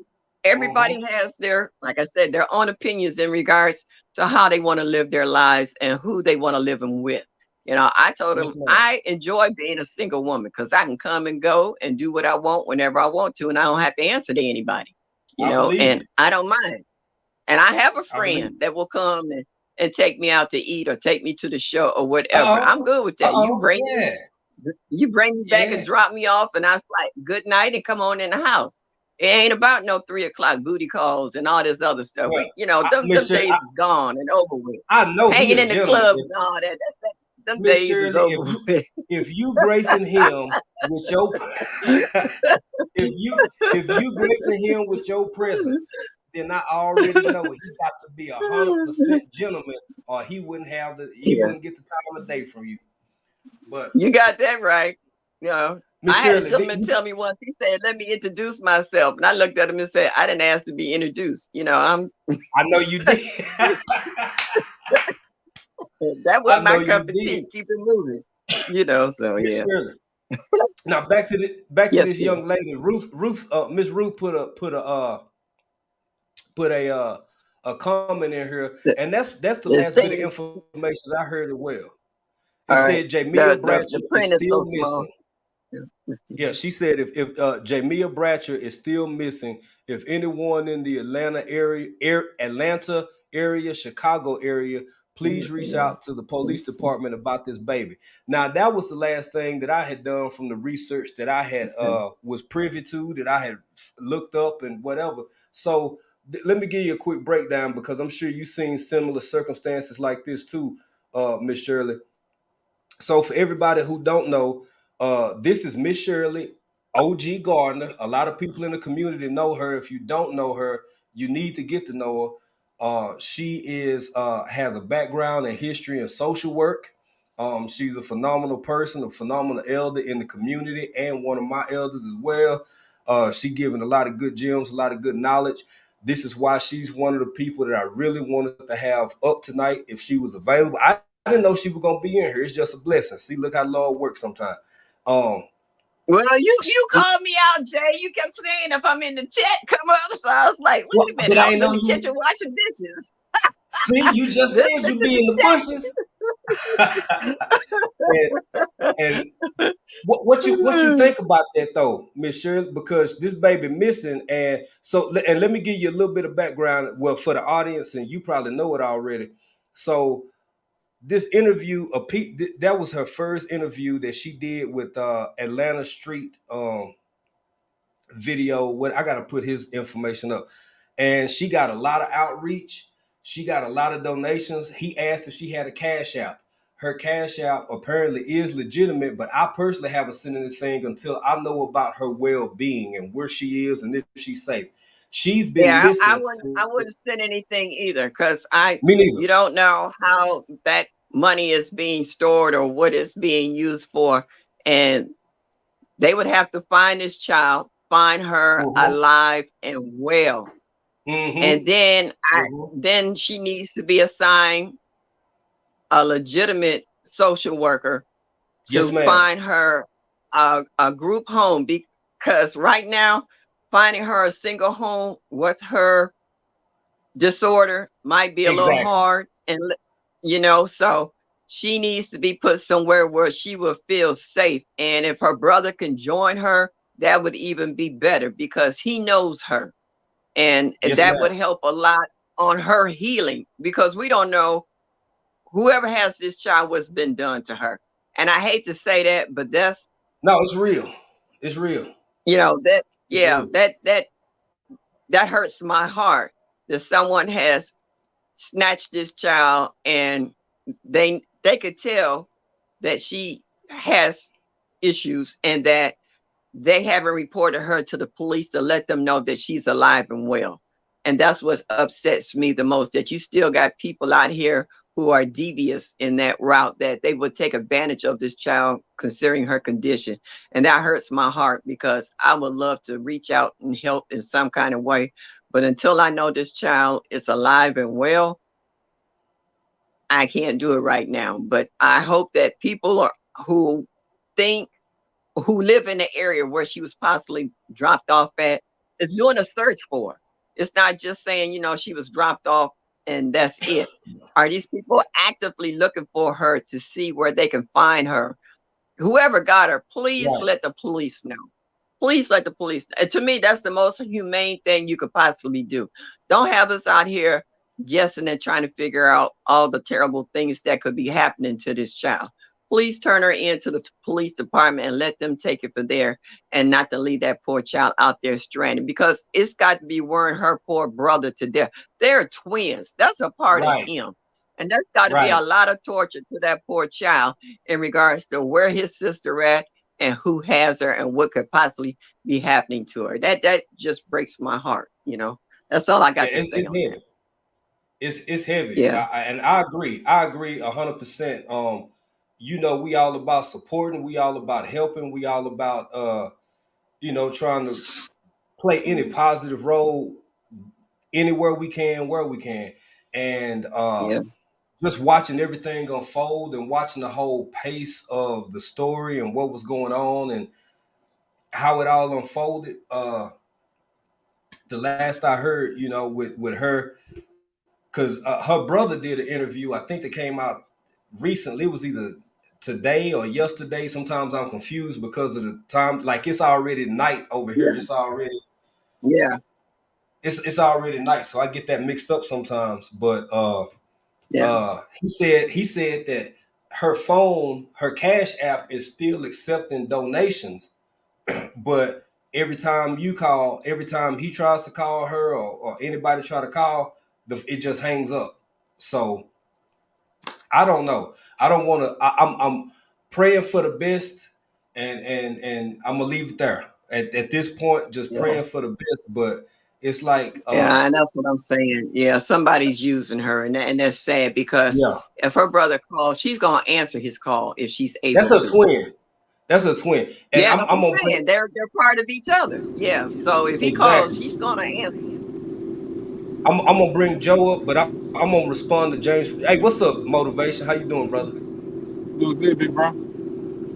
I'm gonna respond to James Franklin real quick because I do understand what you're saying, James. For everybody who just listening and can't see, James Franklin said that girl should have never been interviewed. All they did, Yeah. whoever got all they basically told whoever wanted to maybe harm her, whatever, all the Yeah. information they Yeah. needed. Of course, and that's what I'm I saying. agree. Whoever got her is up to no good.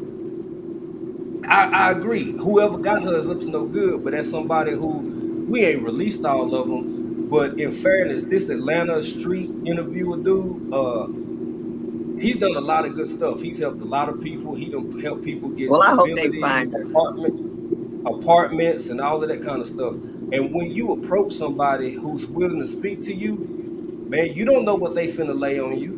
You don't know what Yeah. kind of story they finna tell, especially if it's valid. So I understand Yeah. what you're saying, James, but at the same time, as an interviewer or so, hell, that could happen to me. What if I brought somebody up on here to interview them and then they start just spilling, saying all kinds of Yeah. stuff? I mean, I wouldn't want to be culpable for that. So we protect ourselves in certain ways, but You They just put a target on her back. They put a target on her back when they yeah, found out yeah. that she had some disorder. They actually put a target on Mm-hmm. their back, and somebody Mm-hmm. who sweet talk walked up to her, started talking real nice to her, and she figured Mm-hmm. she enjoyed that conversation. And next thing you know, he Yep. didn't let her off to somewhere. Or it could have been a woman too. Now they got just as many devious women out here as they do men. Come Mm-hmm. on, Miss Okay, you Shirley. got some women will do it for another man just because he figures that he might not be approachable to that individual, and they might send a woman to do the job. So, it Y'all could better be a look into woman just as trafficking. well. Look, Mm-hmm. Yeah, yeah, look into trafficking and yeah, look who like and eighty that's what I'm percent of the talking time about. the initial person that approaches the abducted. But hey Joe, what's up? Yeah. What you got, bro? Go on, get in here, man. First of all, I'm driving a stick shift car, trying to hold the phone in my hand to talk about this subject because I'm like Miss Shirley. You done pulled me out the bushes. I was minding my business going to Walmart to get me something to eat and to get me some medicine. I pop up on YouTube. Well. Look at this subject. Um, but one thing that I do want to say is I agree with both sides, but I honestly feel like there are so many people with so many devious intentions that the only way you can Yeah, be safe is to not go nowhere, but that don't accomplish anything. It's Exactly. right. difficult. It's just difficult. Yeah, Yeah, yeah, yeah. I because agree. that young Uh, girl uh, could have asked somebody for some help and just might have asked the wrong person too. That can Mm-hmm. yes, happen. ma'am. Yes, Mm-hmm. ma'am. Oh, Miss And they saw Shirley, and that you opportunity and took it. Miss Shirley, I ain't mean to cut you off, Miss Shirley, but That's all right. can you speak to this as well? Because another part of the interview that really intrigued me was the way that she was dropped off and the staying in the shelters. Now, Miss As Shirley, an you inspired interview, me to all come that out my to shell because tell whomever I ain't got never her told folks all that they need. I ain't never told folks that I can read Yeah, and write beyond a certain point. yeah, But you know, them folks did let me study social work and sociology a little bit. yeah. And I saw that interview, and that young girl was standing there like a deer in headlights, headlights. and Yeah. and like uh, for us who could look at her and tell in regards to just where she's at, it broke my heart because that's like I said, at that point they put a target on her back because anybody could walk up to her if they were friendly, grab her hand and walk her away. And that's why we can't find her now. Somebody has already done it. And it's sad because if there's anybody who has any sense of humanity whatsoever, they would have called a TV station, the police station to say, I got her. She's here with me. She's safe and Right. sound. Come and Right. get her. That has not been the case. And that's Yes, what ma'am. scares me the most. Because you Me know too. what another Me too. possibility could end up being. And that's the one that scenario is the one I don't want to hear. Right. I really don't. Right. But And at Miss this Shirley, point, all we can do is could you pray. elaborate?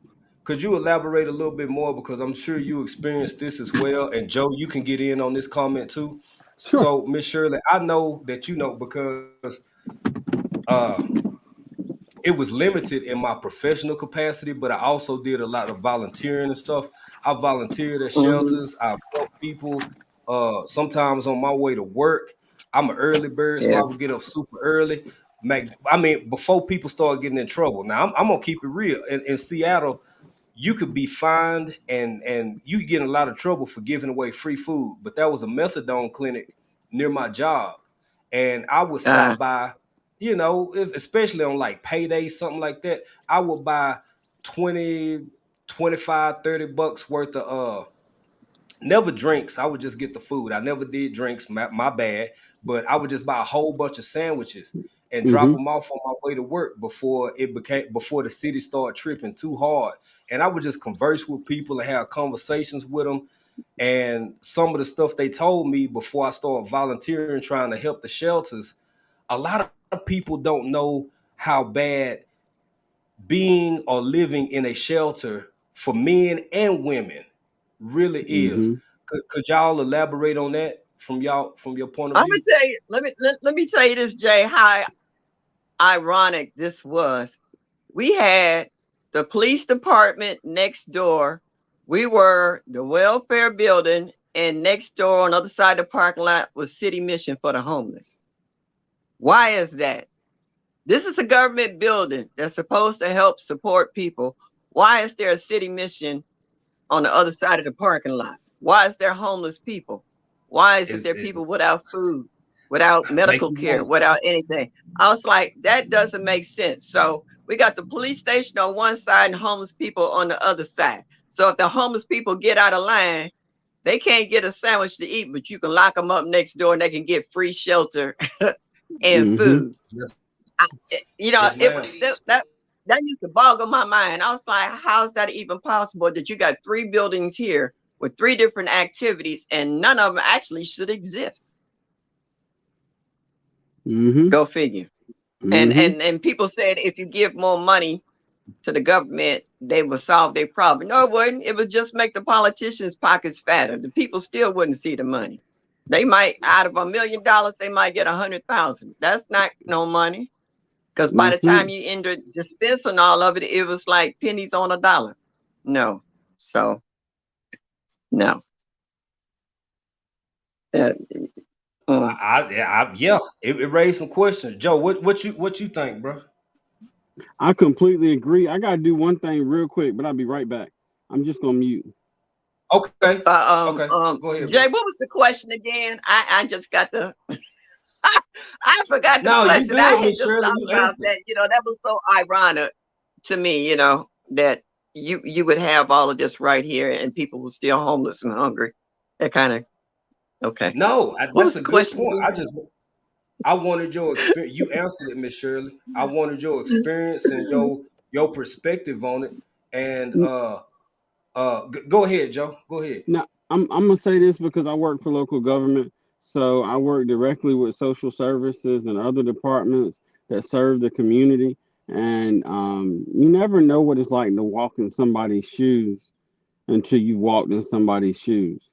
It's easy to Yeah. say that it's nice to live in a homeless shelter because at least you got somewhere to be, but that ain't home.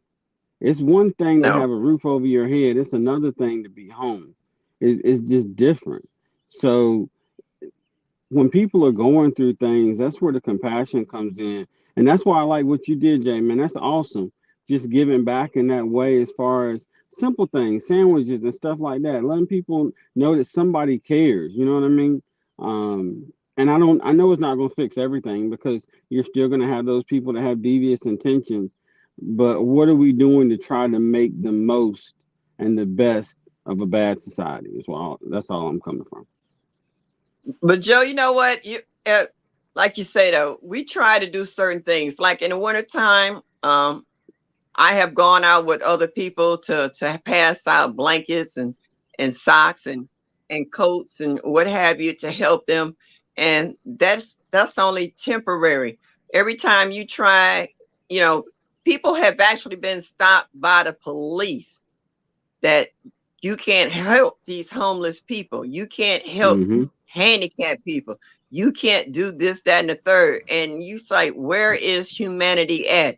How low has it gotten? How forgettable some of these people seem to be to others. Not all homeless people are bums. Some of these people used to be professionals. I seen a Mm-hmm. lady that was in Mm-hmm. California. She said she Mm-hmm. got 3 degrees and a PhD, and she's living in a tent up under the bridge in San Diego. Yes, You know, Mm-hmm. yes, because the yes. cost of living was so high, even if Mm-hmm. she made 200,000 a year, she still couldn't afford to live in California. And now they Mm-hmm. Still talking could. about over 600,000 people have left Cali and moved to Texas and Tennessee to other warmer states, and they're because it's unbelievable. And they said that the homeless has taken over LA. They are turning it into a giant tent city. Well, you Mm-hmm. would think that they would change the government in regards to how people live if you don't want to keep losing these people who Mm-hmm. live there. You know, Mm-hmm. how is it possible that you got these people with all this education and they sitting in a tent up under a bridge in Tent City. Now, tell me what story the government got about how to alleviate that issue. And I'm gonna tell you something, Miss Shirley. You said something really important because any of us could become homeless tomorrow. Half us living from paycheck to paycheck between credit Exactly. cards and all these other things that we got to do to make ends meet because everything costs so much. You paying $8 for 2 eggs. You can't even buy gas because you got to buy eggs that give you gas later. But that's a different conversation. But what I'm saying, Yes. but I'm just That is saying, cute. times is tough. Times is tough, and it's a shame that some Yeah. people have to make big decisions like, do I get medicine or do I get gas or do I get And I food? was Right. gonna say that one. That's another one, Right. Jay, because you got senior citizens out here saying, Mm-hmm. I got to pay X amount of money for medication, or am I going to pay the mortgage this month? My brother Mm-hmm. Yes, ma'am. has a pacemaker, and he says the medication that he has to take to maintain living is $1,500 a month. He That's say, A crazy. month. sis, I don't have $1,500 a month to Yeah. pay for my medication just so I can stay alive. So in other words, the government, no, I take that back. The pharmaceuticals departments Mm-hmm. are making it to the point whereas it's selective elimination if you can't afford to keep paying for your medication. Okay. Mm-hmm. So they're doing it, they're not going to call it genocide. They're not going to call it this, that, and the third. If the people Mm-hmm. can't afford their medication and they said the neighbor said they ain't seen Mr. So and so or Mrs. So and so in the last 2 days, and they send the police over there and find both of them dead in the house. You know what I'm saying? Mm-hmm. So Mm-hmm. they're doing their Mm-hmm. own process of elimination, and folks trying to say, "Oh, they were just old or just senile or what?" No, that's not the case. They're not gonna call it like a TI is, as my mama used to say. So Yes, ma'am. I agree. I Yes, agree. ma'am. Miss you got Shirley, eyes let me wide wel- open. let me welcome in Vision Preparedness real quick. What's up, And I got to Vision, big talk. bro? What's up, Vision? What's going on, family? Vision, before you Hey, get too hon. deep into it, I got to address my brother Broke, and I'm gonna give you the difference, and I'm gonna let y'all take over because I gotta go. I go real quick. Go handle something. Broke, I'm gonna let me know if you want me to drop that link, bro, because I love you. But I agree with you, but I'm gonna add a caveat to things have always been tough. Example: picture it, United States of America, 1939. The difference between then and now, we had a golden little period where things was real nice and comfortable for a whole lot of people from about 1979 to about year 2000. A whole lot of people was doing real good. The US was doing real good. There were surpluses. People was just buying stuff left and right. Credit was going everywhere. Of course, if you exclude the stock market crash of 1988 and then the other one in the early 2000s, okay, that only hit rich people. Life was life for me, right? But for the better part, a whole lot of people was doing really, really good financially. That was that last little piece of generation where you might be able to have just a daddy working out at the plant and mama could stay home and raise the kids. That was the end of that era. That's one thing. The second thing is when the Great Depression hit the last time, every house didn't even have electricity. People down from where I'm from still had outhouses. People still had Mm-hmm. farms. People still had gardens. People still had pigs and chickens walking around the backyard and wasn't shame about it because it wasn't city ordinances like how it is now. So that's why I think things will hit different and are hitting different now because each and every one of us are dependent to a level like humanity ain't never been. And when they tell you that your money ain't even your money no more, all the stuff we talking about right now finna seem like small potato. But Vision, go ahead, bro. Go ahead. You first of all, this is an awesome conversation. I've been in meetings most of the day, and I've tried to stay away from this. But Miss Shirley, you Thank you, bro. you are always on point, and I have firsthand experience with children's services, and it's gotten to the point here in one of our cities here that the foster children are sleeping in the offices of county services because they can't find homes or safe homes for these children to be in. And second of all, Jay, like you said, you know, we've come from the 1930s to now. This is not a coincidence. This has been planned. This has been a result of the systemic system that has been put in place over decades. And that's why there is so much homelessness. First of all, let me say this to all the veterans. Oh my goodness, yeah. There should not sad be they're a suicide homeless rate. veteran in the United States of America, period. You know, I had a friend of mine tell me on the live, you know, I told him, I said, thank you for your service. And he says, when people say that to me, I correct them and say, don't thank me for my service. Ask me how I served. And that hit home for me. So that's what I do. How did you serve? What did you serve? But anyway, that's deep, you know, bro. That's deep. Yeah, that goes back to the things that we as a people have learned, that we are our brother's keeper. We have to take care of our elderly and older people because that's how my generation was raised. You respect people that are older than you because they've been through most stuff. They have a little bit, as Jay says, a pinch more wisdom. and we can't just turn a blind eye to that guy sitting on the street sleep. Now, there are those that are out there that are just there because of whatever. But, you know, I've always come to the conclusion now, if I can help, I will. I won't give you money, but if you're hungry, I will feed you.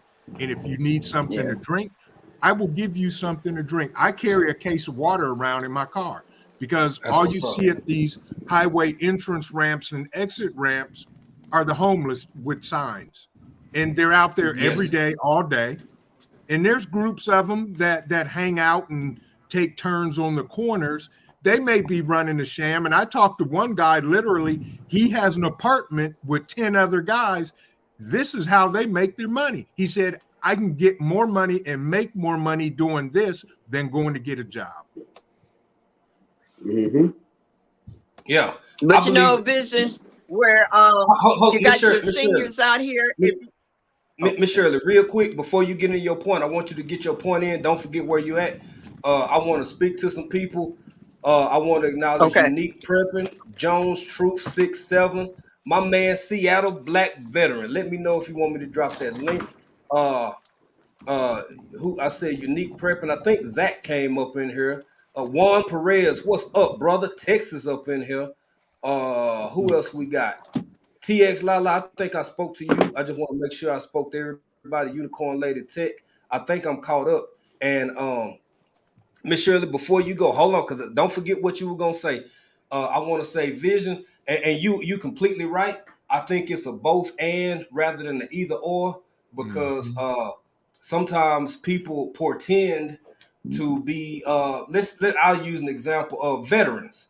Let's say you veteran. You got a whole combat patch on your headgear.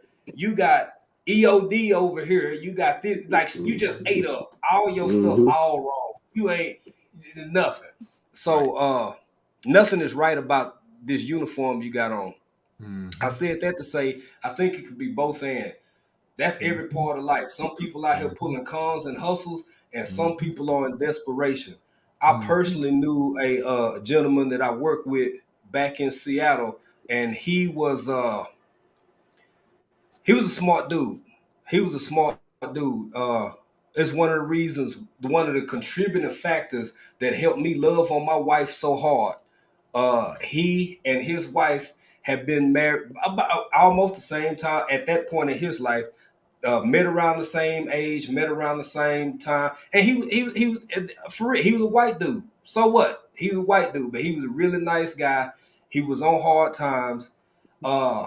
His wife died from cancer. Wow. He went crazy. He lost it.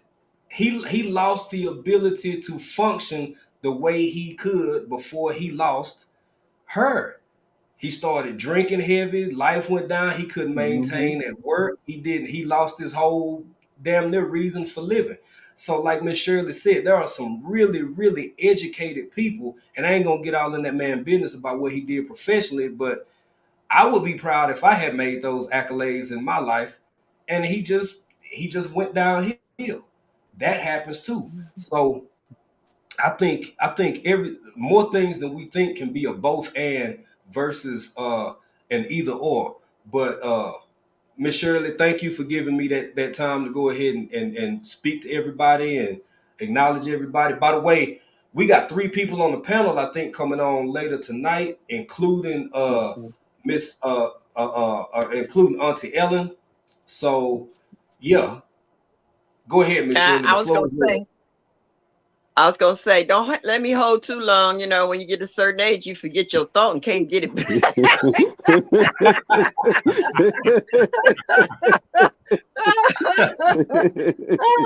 But what I was gonna say is that the elderly have taken over as far as population nowadays. If you notice all these assisted living buildings that are popping up, and if you notice that a lot of elderly ones are working longer or having to return back to work because the money that they made during the time they was growing up might have seemed like big money back in the day, but since the cost of living and everything has gone up, that money doesn't stretch as far as it goes. And if your mate passes away, you're not getting that much more in your Yes, check ma'am. from Social Security to help make ends meet. I mean, you go to McDonald's and you see them taking orders, or in a coffee shop, see them making coffee. Yes, These ma'am. ones are actually more on point than the younger ones because they will take their skills and they will do them to the best of their ability in order to hold their jobs. Whereas some of these other folks figure, oh, I'm just here for a minute, or I'm just here while I'm in school, and they be half stepping and not doing Yes, it. ma'am. Their jobs like they're not giving it 100%. I mean, and it's just the same way with handicap. You got a lot of handicapped folks. Once you show them how to do the job, they will do it the Yep. same exact way every Way single time they do it. You will get the same excellence from them from day one. So from day one. Yeah, I'm just saying, you know how the elderly ones nowadays are your biggest workforce actually, when they it are. comes to a lot of these other places, because they're willing to work any hours and all hours to make that little extra money. They might be getting a social security check, but like I said, it might not be enough, you know, Yes, or a ma'am. pension check, and still might not be enough. But Right. they're the hardest working people out here, you know, and I give Yep. kudos to them. When I see them, I always talk with them and joke. And what I like about older folks, when you say certain jokes, they get it. Yeah. Whereas if you try to say that same joke to a youngster, they'll look at you like, "All right, grandma, next." You know, Now, Yes, so it's a now ma'am. whole Yes, different ma'am. respect level. It's a whole I, different respect level. Right. I'm Right. gonna say, Hey, Joe, hold on, hold your thought, Joe. I gotta uh-huh. get vision. I gotta get Seattle Black Veteran right real quick. Thank you for supporting the channel, brother. Let me get you Thank right you, real Seattle quick. Black Veteran. Good to see you, brother. Thank you, bro. That's a good man right there, Jay. Yeah, Yeah. he is. Yeah, he Yeah, is. Oh, I've been rocking with him for a long time. yeah. Let me All right, George, okay. get it. I didn't mean to play that again. Joe, I want you to continue with your thought, but I want to say this very briefly. So when it comes to the Asian population, now I done talked to Vision about this over on Vision Channel. I cannot put the emphasis on this enough. And we're gonna veer the conversation back towards this young sister and mental health because I got one more topic that I gotta talk about before I let y'all go as well. But Miss Shirley is 100% right. If you don't believe her, if you don't believe me, statistically, America is growing older and older and older by the day. Yes. A lot of other countries, the average age is 16 to 22 years old, and the other ones is 20 to 26 years old. It's almost like the rest of the world is younger. And that's a whole nother conversation. So I ain't gonna get into that too deep, but I will say Miss Shirley is 100% right. And Joe, go ahead, man. Share your thoughts, bro. Man, I just started eating this biscuit. Hold on one second. Okay. So I thought I had a second. I was sneaking No, it I back. got you. I got you. Well, I'm gonna go ahead and introduce in the one, the only, as soon as he unmute his mic, so I can actually hear from him. Sarn, hey Sarn, Sarn, Yes, sir. Yes, sir. hey Sarn, you can't be ate up over there, Sarn. Now I'm gonna say this: as I introduce this man, had I ever been, what's up, JC family, everybody who coming off in here, had I ever been, if they would have had me, and I had ever been, in the military, probably would have went into the U.S. Army because I heard that's the best one from what I heard. I mean, Here you we can go. battle with Marines, whatever. Here we go. But Air Force. somebody say something about Air Force. Did you say Chair Force? You said Chair Force. I heard it. They're 9 to Okay, 5. They're 9 to whatever. 5. But these drill instructors, man, this man done been a drill instructor, a teacher. He done held a lot of different roles over the course of his short young life. And what he doing right now is out here helping veterans know the rights and entitlements that they possess as people who have served their country.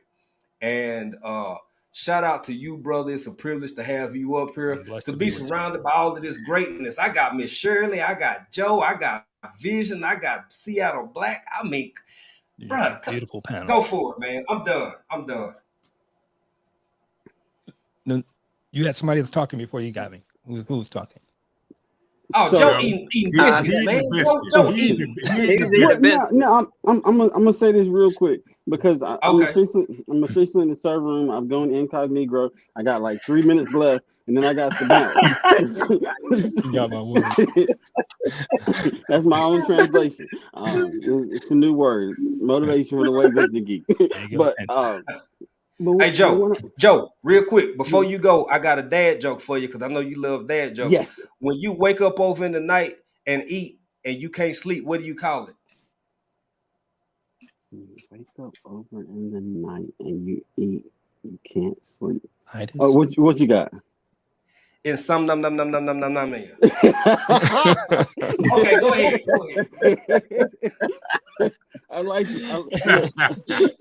I tell you what, I'm gonna have a good dad joke for you at 5:15. I promise. Okay, But go for it, but brother. I want to say this: life is like dominoes because stuff starts falling and stuff starts falling. So all it takes is the wrong domino falling the right way, and all of a sudden everything that we built no longer exists. We got to be there for each other, and we got to understand. And I'm gonna tell you what Vision was saying earlier is so true, because it makes it difficult for people to want to help others, because you got Yes. those that genuinely need the help, and then you Yep. got those that are working the system because they don't want to Yep. work a job. Absolutely. And where does that leave me? I can't tell who's who. Mm-hmm. So I'm following in the bushes. I'm listening to all this wisdom on this panel, but I Hey, gotta go back. we appreciate you coming up on your way out, bro. Now, what time you doing your after work live? We're gonna be good this time. 5:15.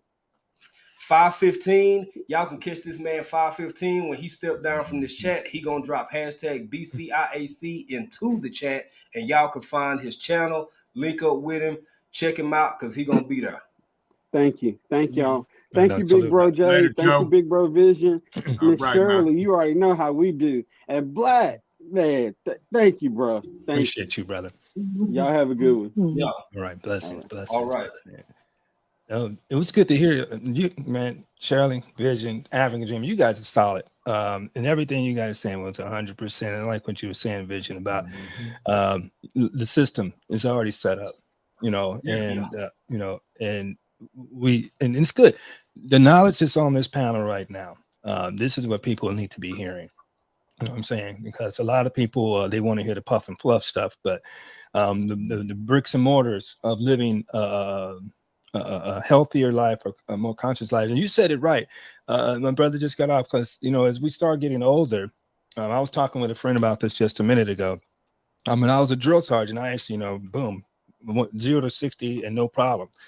Now, oh good Lord, you know, I'm on all this medication. I just moved here. I got it, and it was just it's you know, it's just trying to balance things out. And Vision, you're right, because I've seen some guys in front of the stores. They out there hustling, acting like they are veterans, but they're not. And they say, you know, I get a better hustle than going to work. And just like my brothers say, you know, and I think Shirley said this, Miss Shirley said it as well, is that they don't want to put in the work. They want to put in the work to work the system. But, you know, that's, you know, and without no foundation, it's like a house built on sand. You know, after a while, you know, you're going to mess around and get caught up. I mean, just like, and I use this, and please forgive me. Oh, a new one, another one too is 00 Negro. Okay, it's incognito, 00 Negro. All right, so lay low. But anyway, in the system and how it's set up, because I've got to go to the USO today and go work with these guys at the airports, at SeaTac Airport, and it's really trying to understand what's going on to help these people. But I ran across a couple of people who were like that as well, and I agree with Sister Shirley and Vision, is that, you know, we should not have any veterans on the streets, and I agree.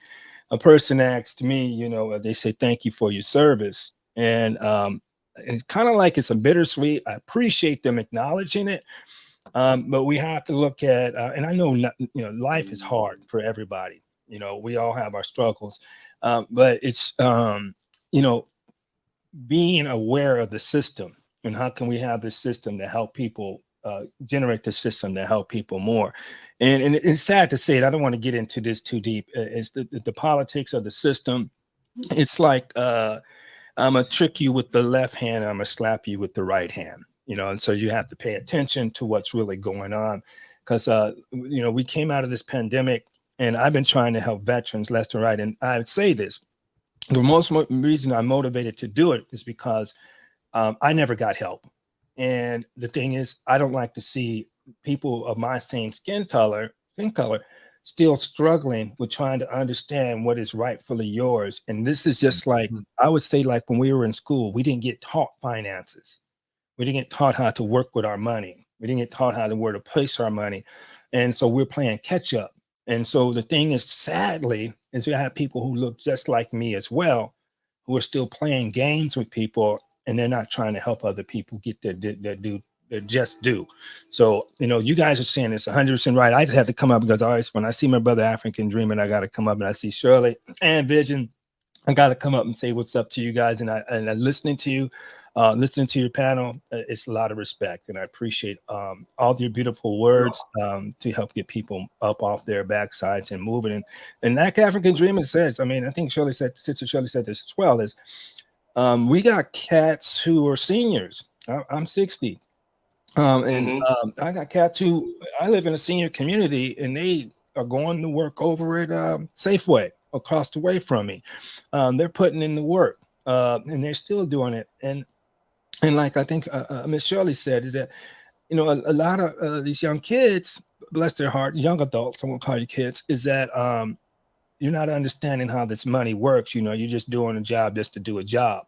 Unfortunately, I have a niece that's like that. She is, and I'll give you the kind of, and it's really not to throw her, but I'm just saying what it is. She is staying at her grandparents' house because my niece is a thief and she's a liar. So her mother doesn't want to stay in it. We all got one. Yeah, we all got one in the family, man. And so they don't want her. My That's sister, right. My sister don't want her staying at the house. So what does she do? She goes stays at the grandparents' house. She stole my mother's computer. So the grandmother's computer, stealing dishes, stealing stealing all kind of stuff out of her house. She got a job. Yeah. But only thing her job is paying for is her gas and her what is this? You know, she want to get all the expensive sunglasses. She does this with my grandfather. She got a car. She don't like the car. She go wreck it. He go buy another car. This young lady. Oh no. That's what I'm saying, right? No. One time. Exactly. She's had 5 cars. buying cars. And I told my Oh stepdad, I no. said, Oh, no way, yeah. Jose. I told him, No. I said, he goes, I think she's playing me. I said, you think? I said, I tell him with all due respect, it's your business. I said, Right. but for any average American or any average person, period, that car is what they say, a house and your car payment are one of the two biggest expenses you're gonna probably have. Yep. I mean, your Yep. young adult life. Right. And you're out Right. wrecking cars, and she has a job, she don't pay no rent, don't pay no utilities. And I say, this is why I say with young adults, you should be given what you need: clothes on your back, roof over your head, food in your stomach. All right. Now, if what you want, you better go out and get a job to pay for your wants. All right. But you have to take care of your needs first. And if you're teaching this young lady to wreck cars and not pay no paying no rent, paying no utilities, stealing from you, I said, what are you setting her up for? You're setting her up for failure. I said, it's not going to work. Yeah. I said, because you're not going to be going living off of no man like that. A woman, you got to put in. You got to put in. And if you're not putting into some particular point, it's going to come back to get you in the long run. And so, like you said, I see these young adults, and she goes out. Now, dig this. I want you guys to help me with this. She works at a nursing home, my niece, but she went to school for nursing, but she didn't like it, so she quit nursing. So I'm like, well, how is your future going to be in a nursing home? You're going to have to get education in order to move up. You're going to have to get an LVN or a nursing, or move somewhere in that a medical field. But now, if you're quitting this, you're wrecking cars, you're not paying no bills, and you're working at this place here, you want to go and pay $50 to get your manicure done, another 50 or 75 bucks to get your pedicure done. You got these, she went and stole $500 off my mother's credit card to go buy a purse, right? And so I said, I can see why. Her own father doesn't want her to live with her, and her mother doesn't, because she's over here trying to brag in front of her friends of how much she got when it ain't hers to have.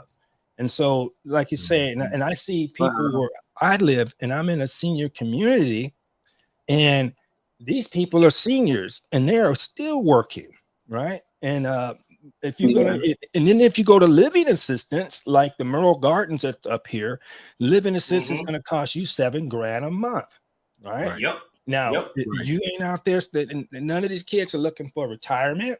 They're not looking at savings. Now, I won't say all of them. I won't put everybody whole basket, but if you're not trying to put some money away for later on, and what they say now, and I dig this, another thing that they have coming out here. Okay, so now it's hard for people buying new cars. These cars are getting expensive, these EV cars. So now what they are trying to do is buy up all these used cars from everybody so they can resell these used cars. And this is why you see Car Shield coming up talking about the average length a person's going to own a car is 11.5 years.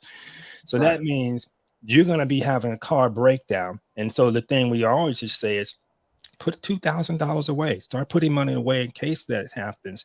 If you're going to pay $35 a month, I guarantee you, when your car breaks down, they're going to say, well, that only covers these parts on that car. It only covers this part. You're going to have to pay for the oil. You're going to have to pay for the lubrication. You're going to have to pay for all this other stuff that's going to come along with it.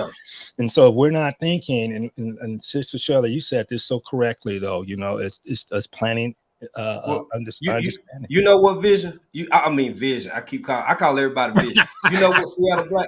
Yes, sir. It's that's a conversation that we could have, because that's a very true thing. It's called deliberate obsolescence, where everything is manufactured in these days, and literally for the last 40 years to be deliberately obsolete within a certain time frame. Yep. But I want to kind of steer the conversation back to mental health, and I'm glad you're here. Please do.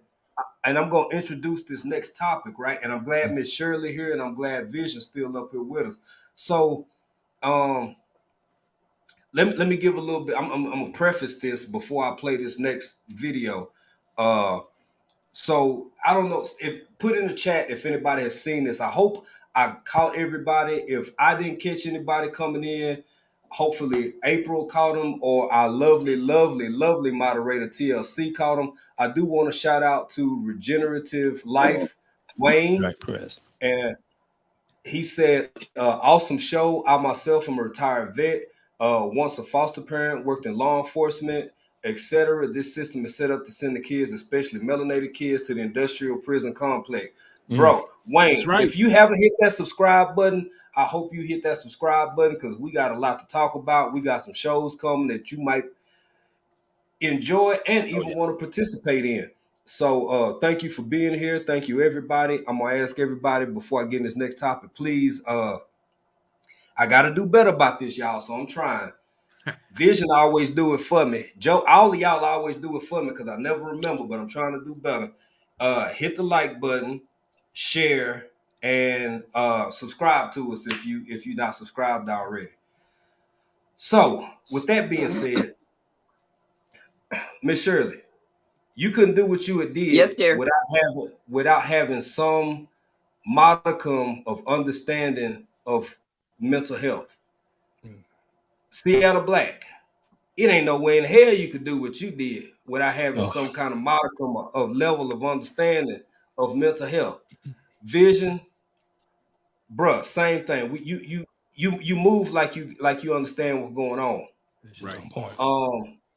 I said that to say, so there was a gentleman who was actually a brother. Now you see how I titled this. I titled this for a reason. Now we done already talked about Jamiya Bratcher. There's more to say about her, and we might touch on that a little bit more later on. But there was a brother who was on a plane, and there was a baby crying.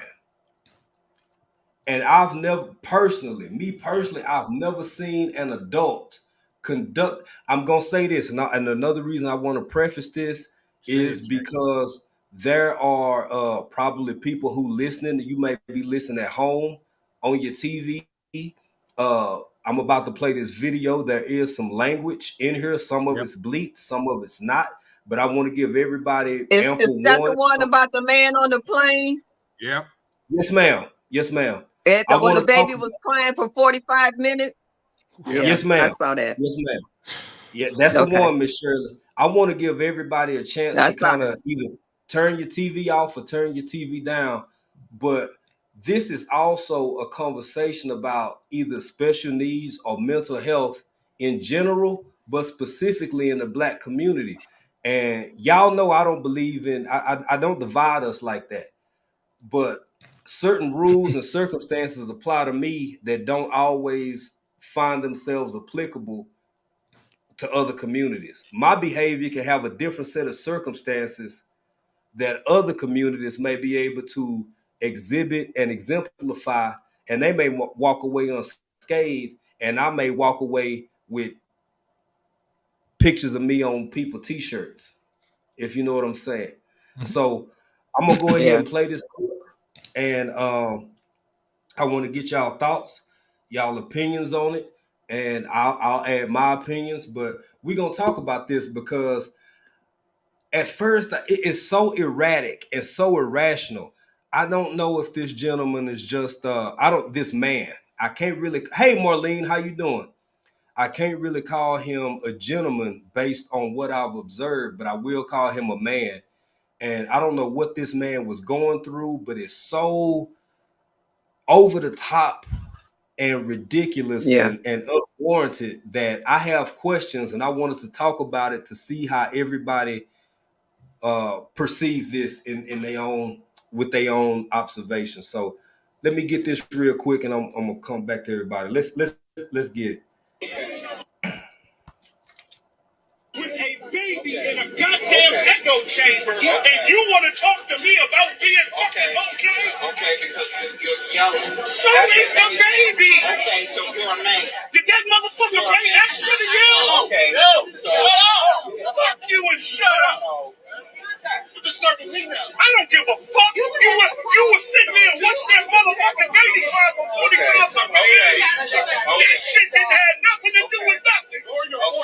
Fuck blowing that baby's school. Okay. It's out there. What happened? I'm sorry, y'all. Fuck me. I'm tripping. Fuck that baby. It's a baby. They put cuffs on that kid. I'm good for going to jail. Fuck the kid. It's the child. The kid, baby. Yes. You are mother fucking right because nobody was going to do talk to somebody. That's fine. That's fine. I was okay. They want to talk. You have somebody to talk to. Good. Good. No fucking problem. I know an attorney just like you, motherfucker. I got rights. Now we work it the fuck out. We had to go through all the. Okay, family. Now I played that, and I'm gonna start. I've flown a lot in my life. I've flown a whole lot in my life, and if you see the video, this man's partner, wife, girlfriend, whoever it is sitting beside him trying to soothe him is completely embarrassed. She is ashamed. She's in her face reeks of turmoil, right? Because she just like, please shut up. I see it, but she don't want to get him more mad. So she like, just please stop. Just like what? So I don't know if this is a break because this is I don't know if this is a break, a mental break that happened in a confined space. I don't feel sorry for him, but I feel sorry for her and all other parties involved, even the other passengers, and somebody is in particular. I don't know if it was a mother or if it was a father, but there was a baby crying. I got sisters that still had baby. The thought of somebody ridiculing and treating now, okay, even and so y'all understand where I come from. If it was a 3 or 4-year-old that were just slapping people or running up and down the aisles, throwing cookies and sodas at people, that's a whole different circumstance. It ain't a damn thing under the sun other than soothe a crying baby that you can do other than attempt to soothe a crying baby. They can't talk. They can't tell you what's wrong. Are they ears popping?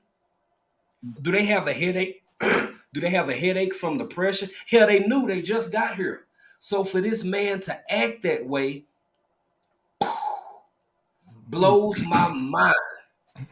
It absolutely blows my mind.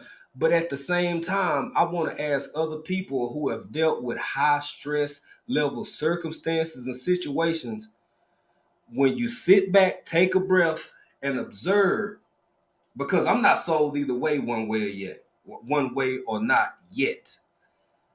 Is this a break or is this an asshole? And ladies first, I'm gonna start with Miss Shirley, and then we're gonna go on over to Seattle Black and bring it up the vision. Well, initially you want to call him an a-hole, but we don't know the real story. This man could have mental issues. Okay, so therefore, this is why his significant other next to him was trying to calm him down. She was doing it in a soft way to not irritate him more than what he already was. Yeah. Okay, because right. in the end, she's gonna catch the repercussion behind it.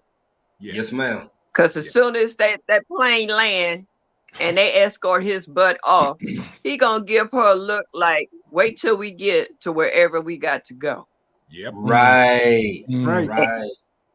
And he might pick up from where the plane left off. Yeah. Because the first thing he just turn and look at her and say, who is you to tell me to be quiet or keep my voice down or just shut up? Right. So that's what scares me the most, because if he goes off simply because a baby is crying, oh yeah, it's irritating. I've seen it. I've heard it. I'm like you, Jay. I traveled a lot too, and I've had crying babies on the plane, and they cry longer than 45 minutes. But Yes, then ma'am. that's when it's up to you and as an adult to redirect your thinking and just kind of block that child out. Yeah. It's Put no your different than headphones when you in. block out somebody to make you mad and they talking to you and you really don't hear them. Right. Put your earbuds So in. it's, as a grown person, it's up to you to be the bigger person and don't let that bother you to the extent where you going off like that. Yeah, So he went that's in. my opinion. He went in. He went off. He Oh went yeah, off. you went deep. You went all the way to the bottom of the barrel. Yeah. Yeah. All right, Vision. What say you, brother? Me or Seattle Black? Oh, my bad. I'm sorry, boy. Why I call there? What is it with me and you tonight, man? My I don't goodness, know, bro. Seattle Black, please. Right, It's all right. good. You're right, Sister Shirley. He should probably redirect that. I'll give you an incident. Okay, let me give you a little background here. And you're right with this gentleman here.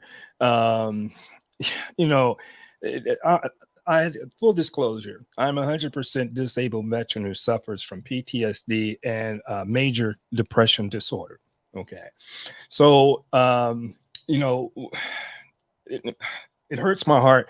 I look at it like this: this little baby is like a little pet. The pet don't, I got a pet now. I just got him, an emotional support pet. He got sick and threw up. I mean, and I went to go and let him do his thing, and he freaked out. He thought I was going to chastise him and ran away. I'm like, it doesn't make sense. Nobody intends this. Like I said, the baby is not intentional, like African's Jim has said. His head, and the cabin pressure, he's probably not the environment, something's going on with the baby. You have to be the bigger man. And so I've seen a lot of mental distress disorder. I've seen a gentleman at this other senior community. He lived in the senior community, got there for after 3 months. He ended up jumping out of the 5th floor window. Where did this come from? We don't know. And so I'll give you a prime example too. Just yesterday, I was going to wash my car, and apparently I cut this guy off.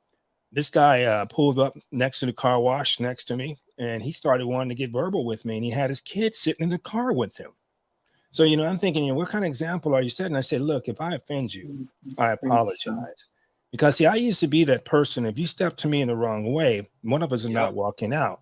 But then you have to come to realization, is the bottom line worth all of this? And it's a person getting caught in their emotions, feelings. And like you say, he may have been dealing with some stuff. And why he just let that pull into the snap mode. And it hurts my heart when I see cats go that way, because I don't think the outcome is not going to be positive. And like Miss Shirley says, the thing too, your people, they're feeling bad for you because you're embarrassing the hell out of them as well. But we have to start understanding, and especially if you're around those types of people, and for his woman, what is the trigger mode? What is the trigger mode? How can we prevent this trigger mode from popping off, where he's going to end up making the situation worse? Like this gentleman who pulled up me in the car. Now, if he wanted to get out, I knew I could have smoked this guy. I could have put him down, but he's got his kid right there. And just because I cut you off, we should not come to this point to one of us is going to be in the morgue, or one of us is going to be in the jail. And and when we get caught up in the moment, we just get that snap. Because for me, when I used to be in that mode, I had to learn this. And Bruce Lee, I've studied martial arts for most of my life. No matter how bad you think you are, the consequences of what's going to happen to you, it's going to be way worse. So you have to really kind of, until you get to that pivot. I used to work in a county jail, and I seen guys on a psych ward. And it was unreal. Cats mixing their feces with their breakfast and calling themselves going to eat it, right? And it's like, geez, and so, and I agree with something like a Vision says, is that, and I like what you said too, African Dream, is that with all this synthetic stuff that's being put into our foods, put into the air, and you're living in these communities where you're suffering from this. I just watch in Mississippi now with the floods that's going on in Mississippi, and they're cutting off the people's gas. So the people are in there, now they're in their place and they don't have no gas, and they're flooded. Right. So, and it's causing more stress. And then when you're not getting the help, and I have to tell you, when I didn't get the help, I went to the VA hospital. I said, I need help. And they were sitting there trying to play with me. And I said, so what does it mean? What do I have to do to get your help? Do I have to act a goddamn fool up in here? And, yeah, exactly. Right. And so, but like when it comes to babies, and I look at that babies and a little pet that's not attacking you, and you want to take your frustration out on a baby or a pet, that's saying a lot about you as an individual, and you need to do some really good looking at. And that's why I tell the veterans, do not be embarrassed. I got a psychiatrist, had one since 87, and still I'm on medications with these guys. I'd rather say that than be behind bars or having a domestic issue with the person who actually loves me, over some stupid stuff. Well, it could be one thing. A person say I got shrimp, and you short it be one shrimp, and I'm gonna go off on you. Yeah, Right, we have to, right, as right, adults, right. we have a certain amount of responsibilities that we have to, we have to check ourselves. And sometimes we don't know it. And like you say, seeing veterans on the street who have mental and drug problems, it hurts my heart. But man, what do we say? Clint Eastwood say, a man must know his limitations.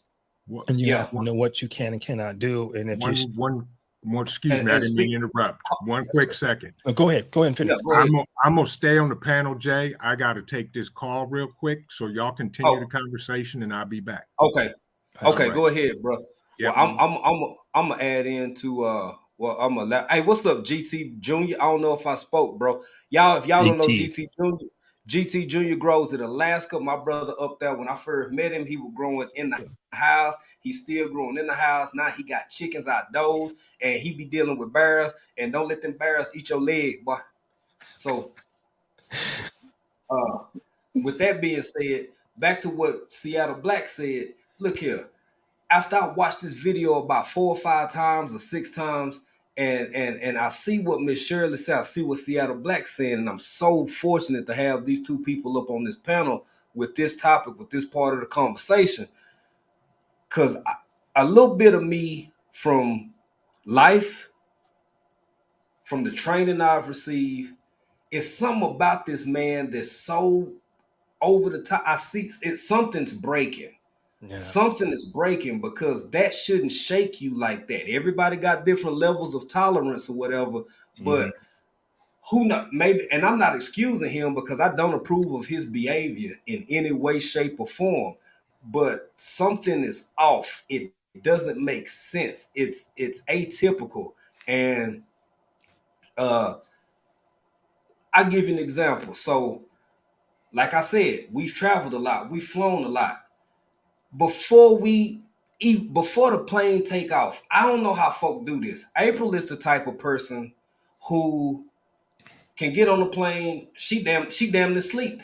We still on the runway. We ain't even took off yet. April on there just happy as hell, comfortable, smiling. Let's just seat back. I'm sitting on here. I'm listening to the hydraulics. I'm hearing them turn up the AC. I'm listening to all the different components that's going on right now. I'm wondering what the mechanics is like, and if they check this part of the fuselage, like did they do a full check on the engines? Like all of this stuff running through my mind. I'm just. We caught a flight one time when we was overseas somewhere else. We had an opportunity to take a flight on the C-1. And matter of fact, we caught a C-130 from Okinawa into Tokyo. If y'all ain't never been on a C-130, the inside of it got troop seats on both sides. Cargo down the middle. You can smell hydraulic fluid. You can smell it's gauges going off. It's crew members walking around checking stuff. I got on that joint, and on this short little 2.5 hour flight, I slept like a newborn baby that had just been fed. That's the first time my wife had ever seen me sleep on a flight, because that was my comfort zone. I was cool with it. I was comfortable with it. I knew what was going on. I'm listening to crew talk and all of this and all of that.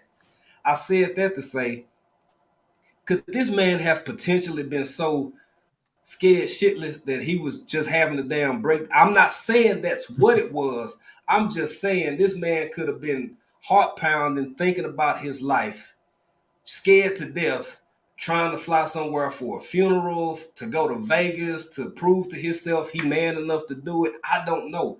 But what life done taught me is, before I make a full judgment, observe deeper. Observe deeper. And that's a mental health aspect that we all can apply to ourselves. That's right. Now, I said what I said. Chinooks are the best. Vision preparedness. Please go ahead. Can I say this real quick before you say vision? I just want to ask you guys 2 questions. Go ahead. Okay, so I'm thinking this.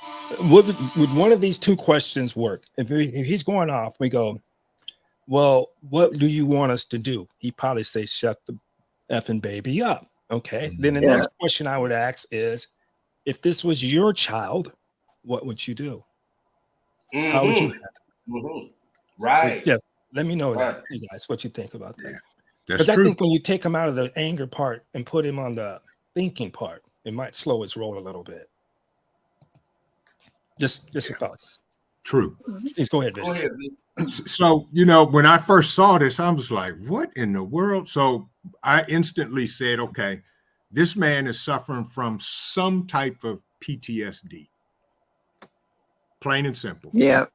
Or he has never been around a baby in his entire life. Right. You know, and what you said, Seattle Black, I would have personally said to the lady with the crying baby, is there anything I can do to help? You know, but for him to go off like he did, and you were right, Jay, because the lady sitting beside him was so embarrassed and she was trying to calm him down. She knew what he was going through. And just from the look on her face, this is not the first time he's done this. Right. Right. Okay. And whatever it was is a deep-seated problem, because Correct. a baby crying is really simple compared to anything else that could possibly jump off. If a simple thing as a baby crying set him off like that, imagine if somebody was to walk in front of him going through a door, you know, something simple as that. Right. You know, he got some deep seated issues that's going on, and that's why she kept trying to calmly calm him down. But whatever she said wasn't gonna work.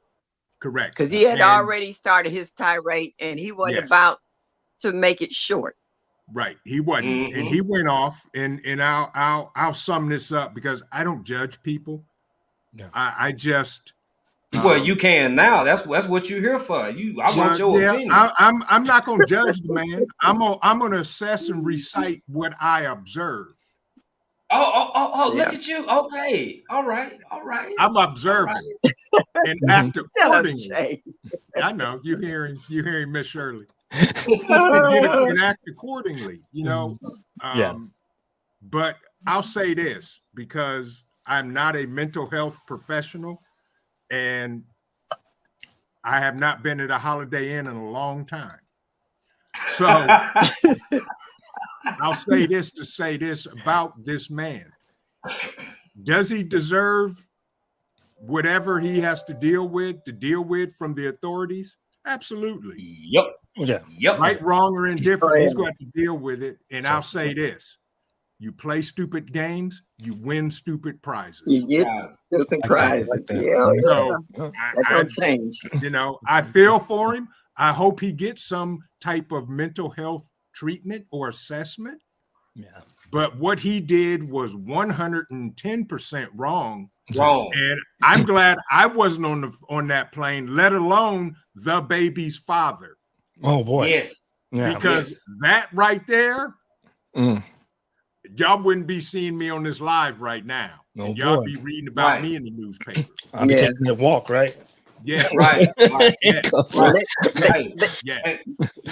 needed an elephant dart gun for him. Yeah, because I went in on him. I'm sorry. It would have turned into full blown, because you have to, when you're in that type of situation and you're defending, and those that were in the military and those that say they were in the military, to deal with force, you have to bring a greater force. And I'm gonna leave it at that. Yeah. Okay. Go ahead. With that being said, before I conclude or go further, I had to leave what Chime Moss Farm set up, which I agree with 100%. I said she talking about being on the C-130. I said sideways on the C-130, and they said to watch and make sure you see hydraulic fluid leaking, which is a good sign. Now I want to say, this may sound crazy, because on a commercial aircraft, if you're on a fixed wing aircraft commercial and you start seeing hydraulic fluid in the fuselage, then you might have a problem. You might want to get out if you can. You think? Yeah. Just a little bit, Miss Shirley.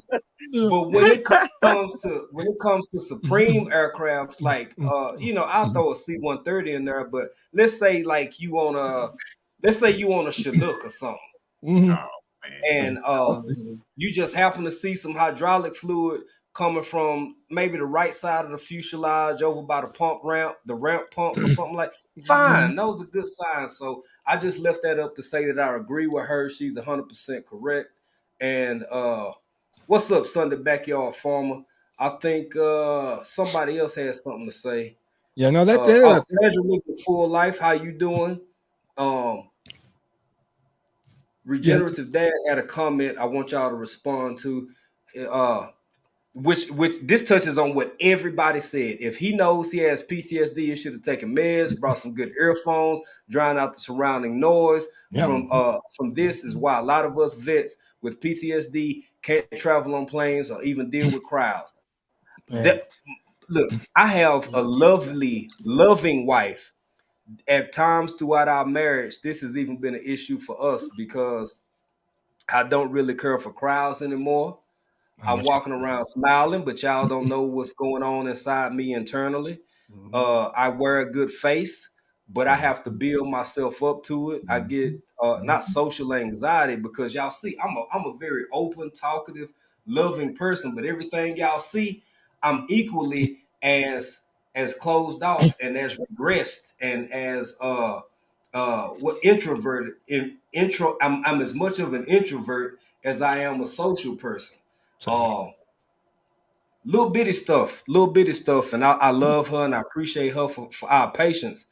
If we have an engagement that we obligated to attend or go to on a Saturday, and we done had these plans for 2 weeks, every damn day I wake up, boy, you know that's the first thing on my mind. I have to calm myself down, be grateful, pray, talk Yeah, about my day, little stuff like that. People don't understand. Some of us actually live like that in exactly. real life. I don't even like being around a lot of people. Yeah. But And I always Yeah. say, I don't like people. I don't like people. I don't like I stupid. love everybody. there you go. There I you don't go. like yeah. There you go. And MJ, when you was talking about the best plane or whatever, I just have to throw out a C-130 Hercules, and I'm gonna leave it at that. Okay. I'll say this, African Dreamer. You said it 100% right, and this is a part of. And I'm with you on that. Is that I don't like being around a lot of people, and I would find myself, unfortunately, I'll be in the house for 2 days. Unfortunately, I mean, I do take shower and take care of myself, even though I don't look like it today.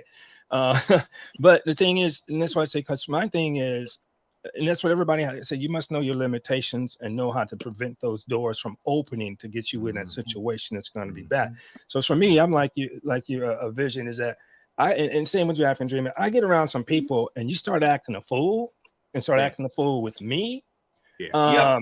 I gotta hurry up and get my ass out of this What's up, situation Tim? because I'm gonna come at you. And just like this gentleman, he's like he wants to get into it with me and got his kid in the car. I'm like, and it just what kind of example are you setting for your kid? And so I'm like, nobody's injured, nobody's hurt physically, but your ego and your pride. What is it? I said, I apologize to you, sir.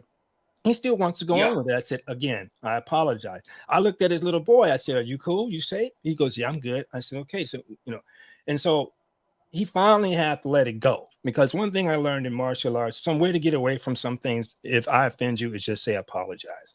Yes. And I'm gonna move on. But then you get some people like this gentleman here who wants to keep pushing the issue. And you're like, oh God, okay, so let me get into my Zen mode and try to get myself away from this. And like you say, he needs to take his medications with him. He needs to be aware of himself and understand the sun does not rise and fall off of his ass. All right. Everybody else is in this country too, and you can get kicked off this planet as quick as you got put on this planet.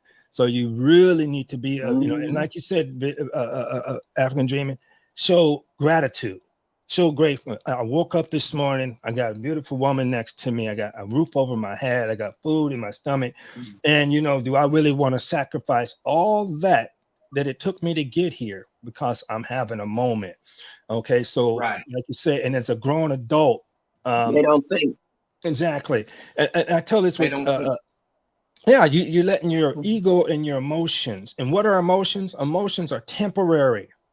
And Temporary. you get temporary caught up in your emotions, you can get yourself in a lot of trouble. And you can Some all these forever consequences. You can get exactly. some forever consequences from Yeah. temporary emotion. I want to Look, speak real quick to DJ Jordan, Fallen Skies Homestead, who else? Tamikia Wells, everybody else who might have dipped in, and if I missed them. 10, the educated natural, my sister, Hey, what's up? hey, hey, 10.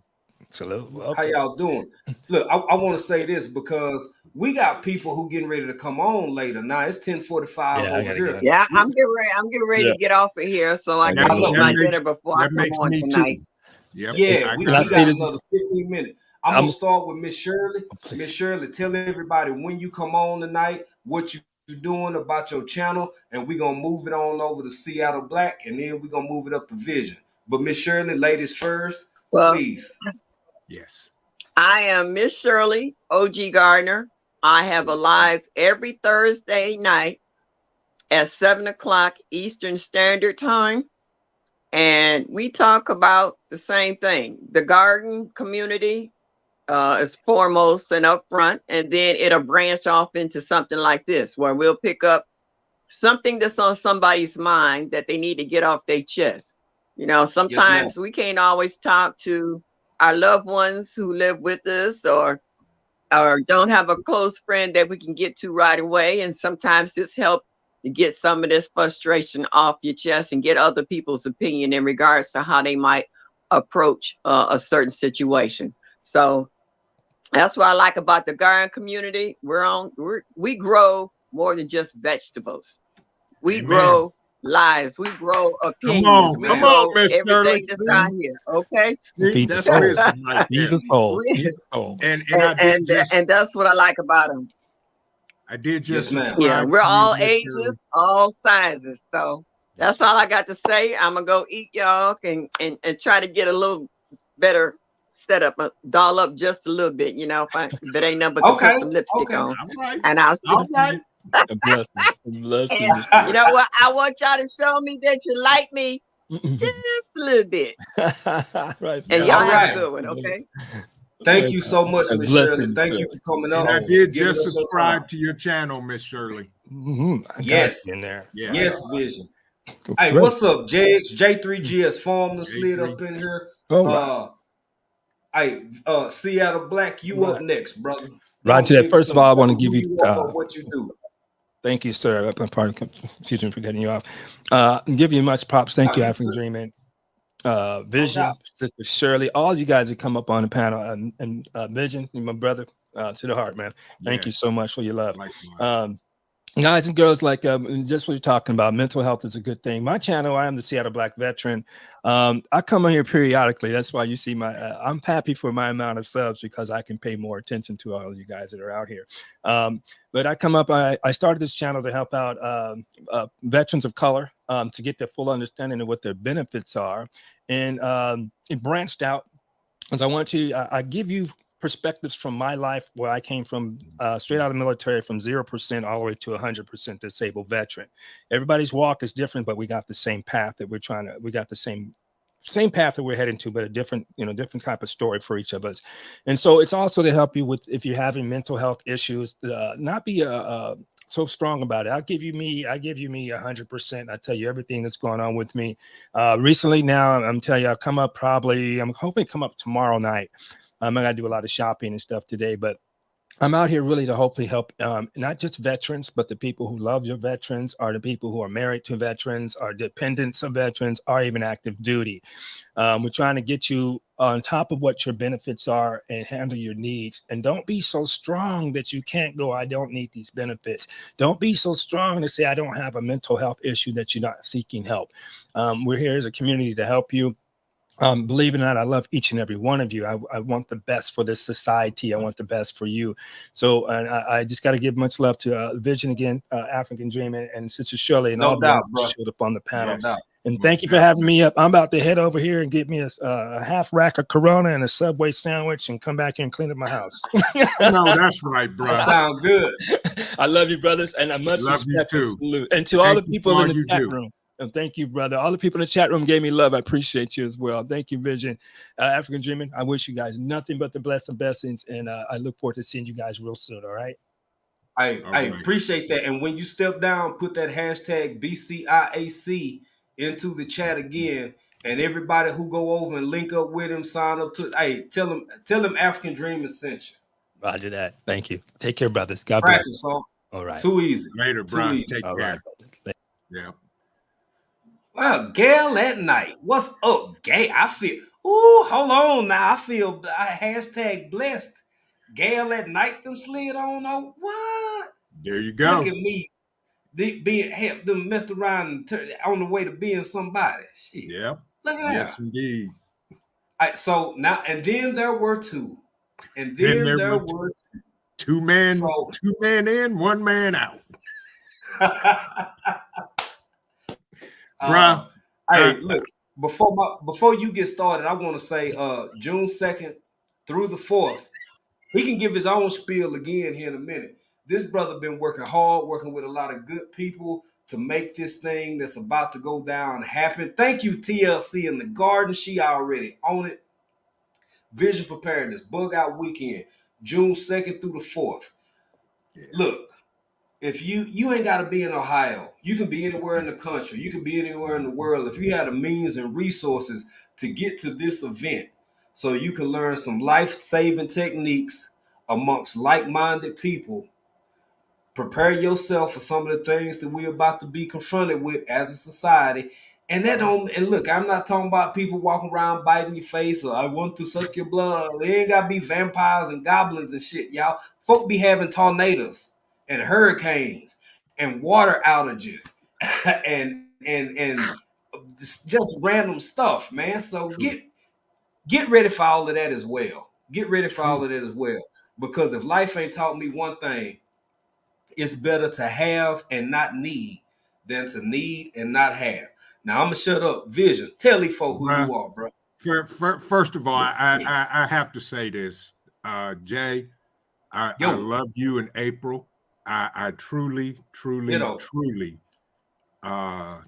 can't wait till y'all come back in the States. In the meantime, folks, for everybody in the chat, if you have not hit the like button, like this live, share it out, please, because this topic hit home because he talking about us. Mm-hmm. And as the prophet Richard Pryor used to say, it's just us. There is no justice. It's just us. So with that, I truly appreciate you allowing me to join. Although I tried to stay away as long as I could on this topic because I'm working and all of that, but you always compel me to at least listen in, sit in the bushes, and all of that. So I appreciate you for doing what you and April do.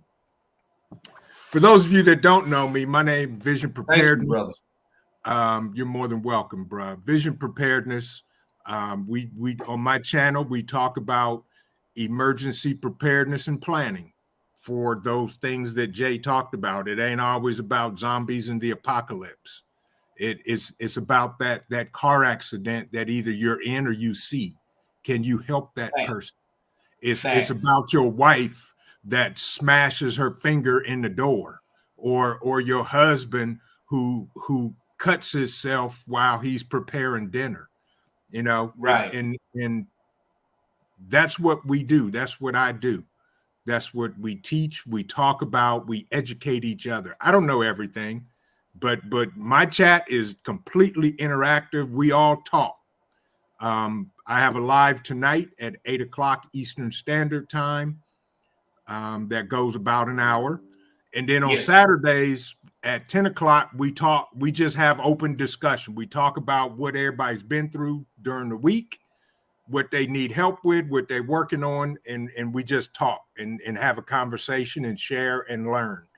But Bug Out Weekend, June 2nd through the 4th, folks, I'm telling you, we have had tremendous turnout. And our brother actually registered to come, Joe. Okay. So Yeah. he registered. Yeah. That's step one, like I told him. Now step two is getting him there. So, but folks, we're gonna have a great time. We got a lot of giveaways, stuff we're giving away. Just from my perspective, from me saying to everybody that showed up, thank you for your support and thank you for your participation. We've got a lot of classes that I had other people from the prepping community reach out to me and offer to teach for free. Yeah. So we're going to have a lot of skills classes and everything, and we're going to have a good time, and we're going to have some great food. So with that, bruh, I've always told you, man, whatever y'all need, I'm close. You know how to get a hold of me. I got you, bro. And just like you got me. Yes. Just like you got absolutely. me. And this was an amazing conversation. And it's needed. And you keep doing it. Every time I get off of a live that either I'm participating in or I'm just listening in the bushes, I'm like, he did it again. He sucked me into this. And 3 hours later, I'm walking away scratching my head saying, okay, how can I be better? So thank you, bro. Same. I get the same energy from you, brother. I get the same energy from you. Regenerative Life, Wayne. I see your comment. We get. I'm winding down, finna get out of here, so I ain't gonna get too deep into that. I would encourage you.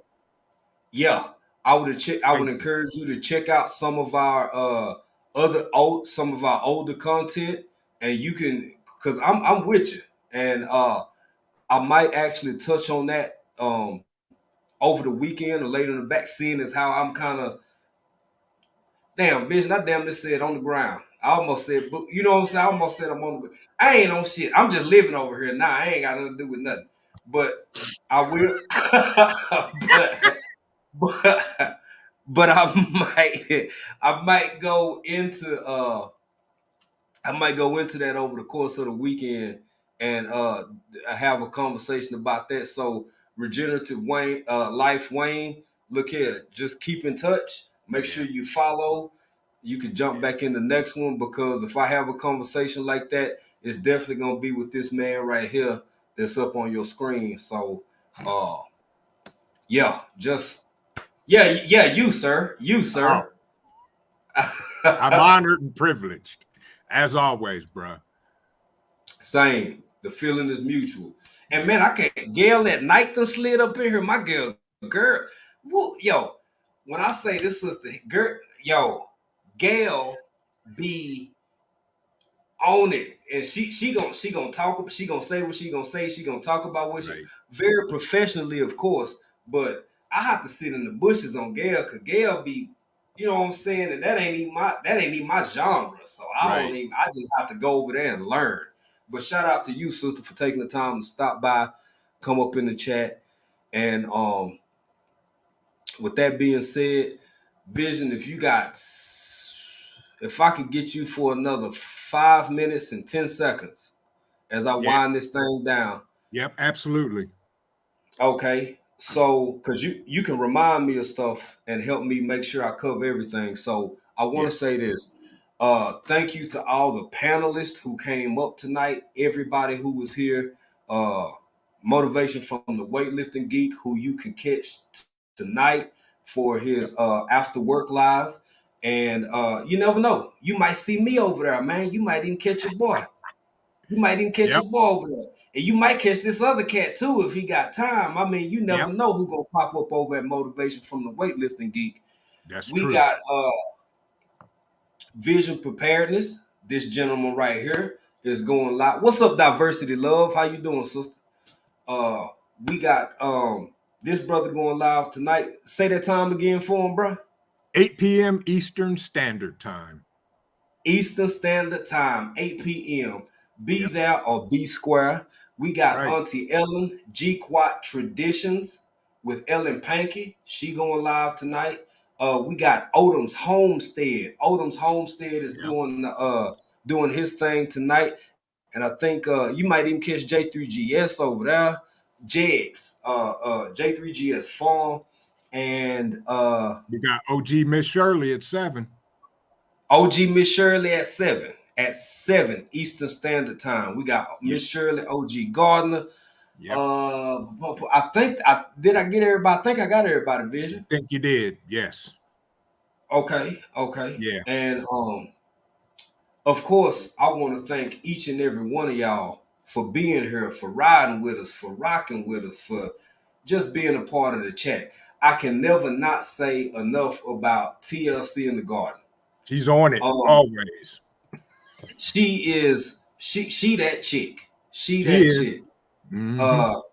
Especially in times like, because you know April busy, April doing other stuff, but she kind of watching the chat, whatever. But Right. it feels good to know that if I'm up here soloing it or whatever, TLC always there when she available to hold the fort down. She come through, she hold the fort down for you, Mhm. for your boy, for your family, and I'm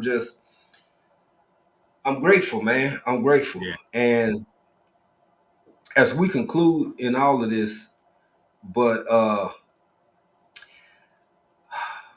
want to say that mental health is real It is. in all communities. I think that in the good old U.S. of A. and all over the world, but in the good U.S. of A., our community is readapting and reconfiguring how to acknowledge and address certain aspects of mental health. Yeah. That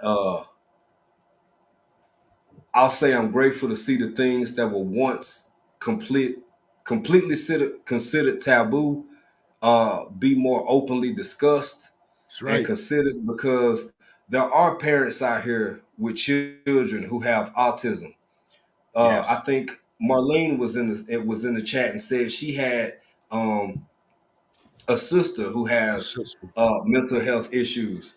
Yeah. Like, you remember Trent, a few years back, there was this whole thing. Everybody was always saying, can we normalize this? Can we Right. normalize trying to love each other? Right. Can we normalize trying to accept people in our community that may be at mental deficits, that may not meet the normal standards of acceptance, but they still good people? Yeah. Definitely. I really want each and every one of us who got the heart and the energy to try to strive to help create the world that you want to see. Got that right. That's say that again for the people in the back, because I don't think they heard you. I'm gonna say it again, Trent.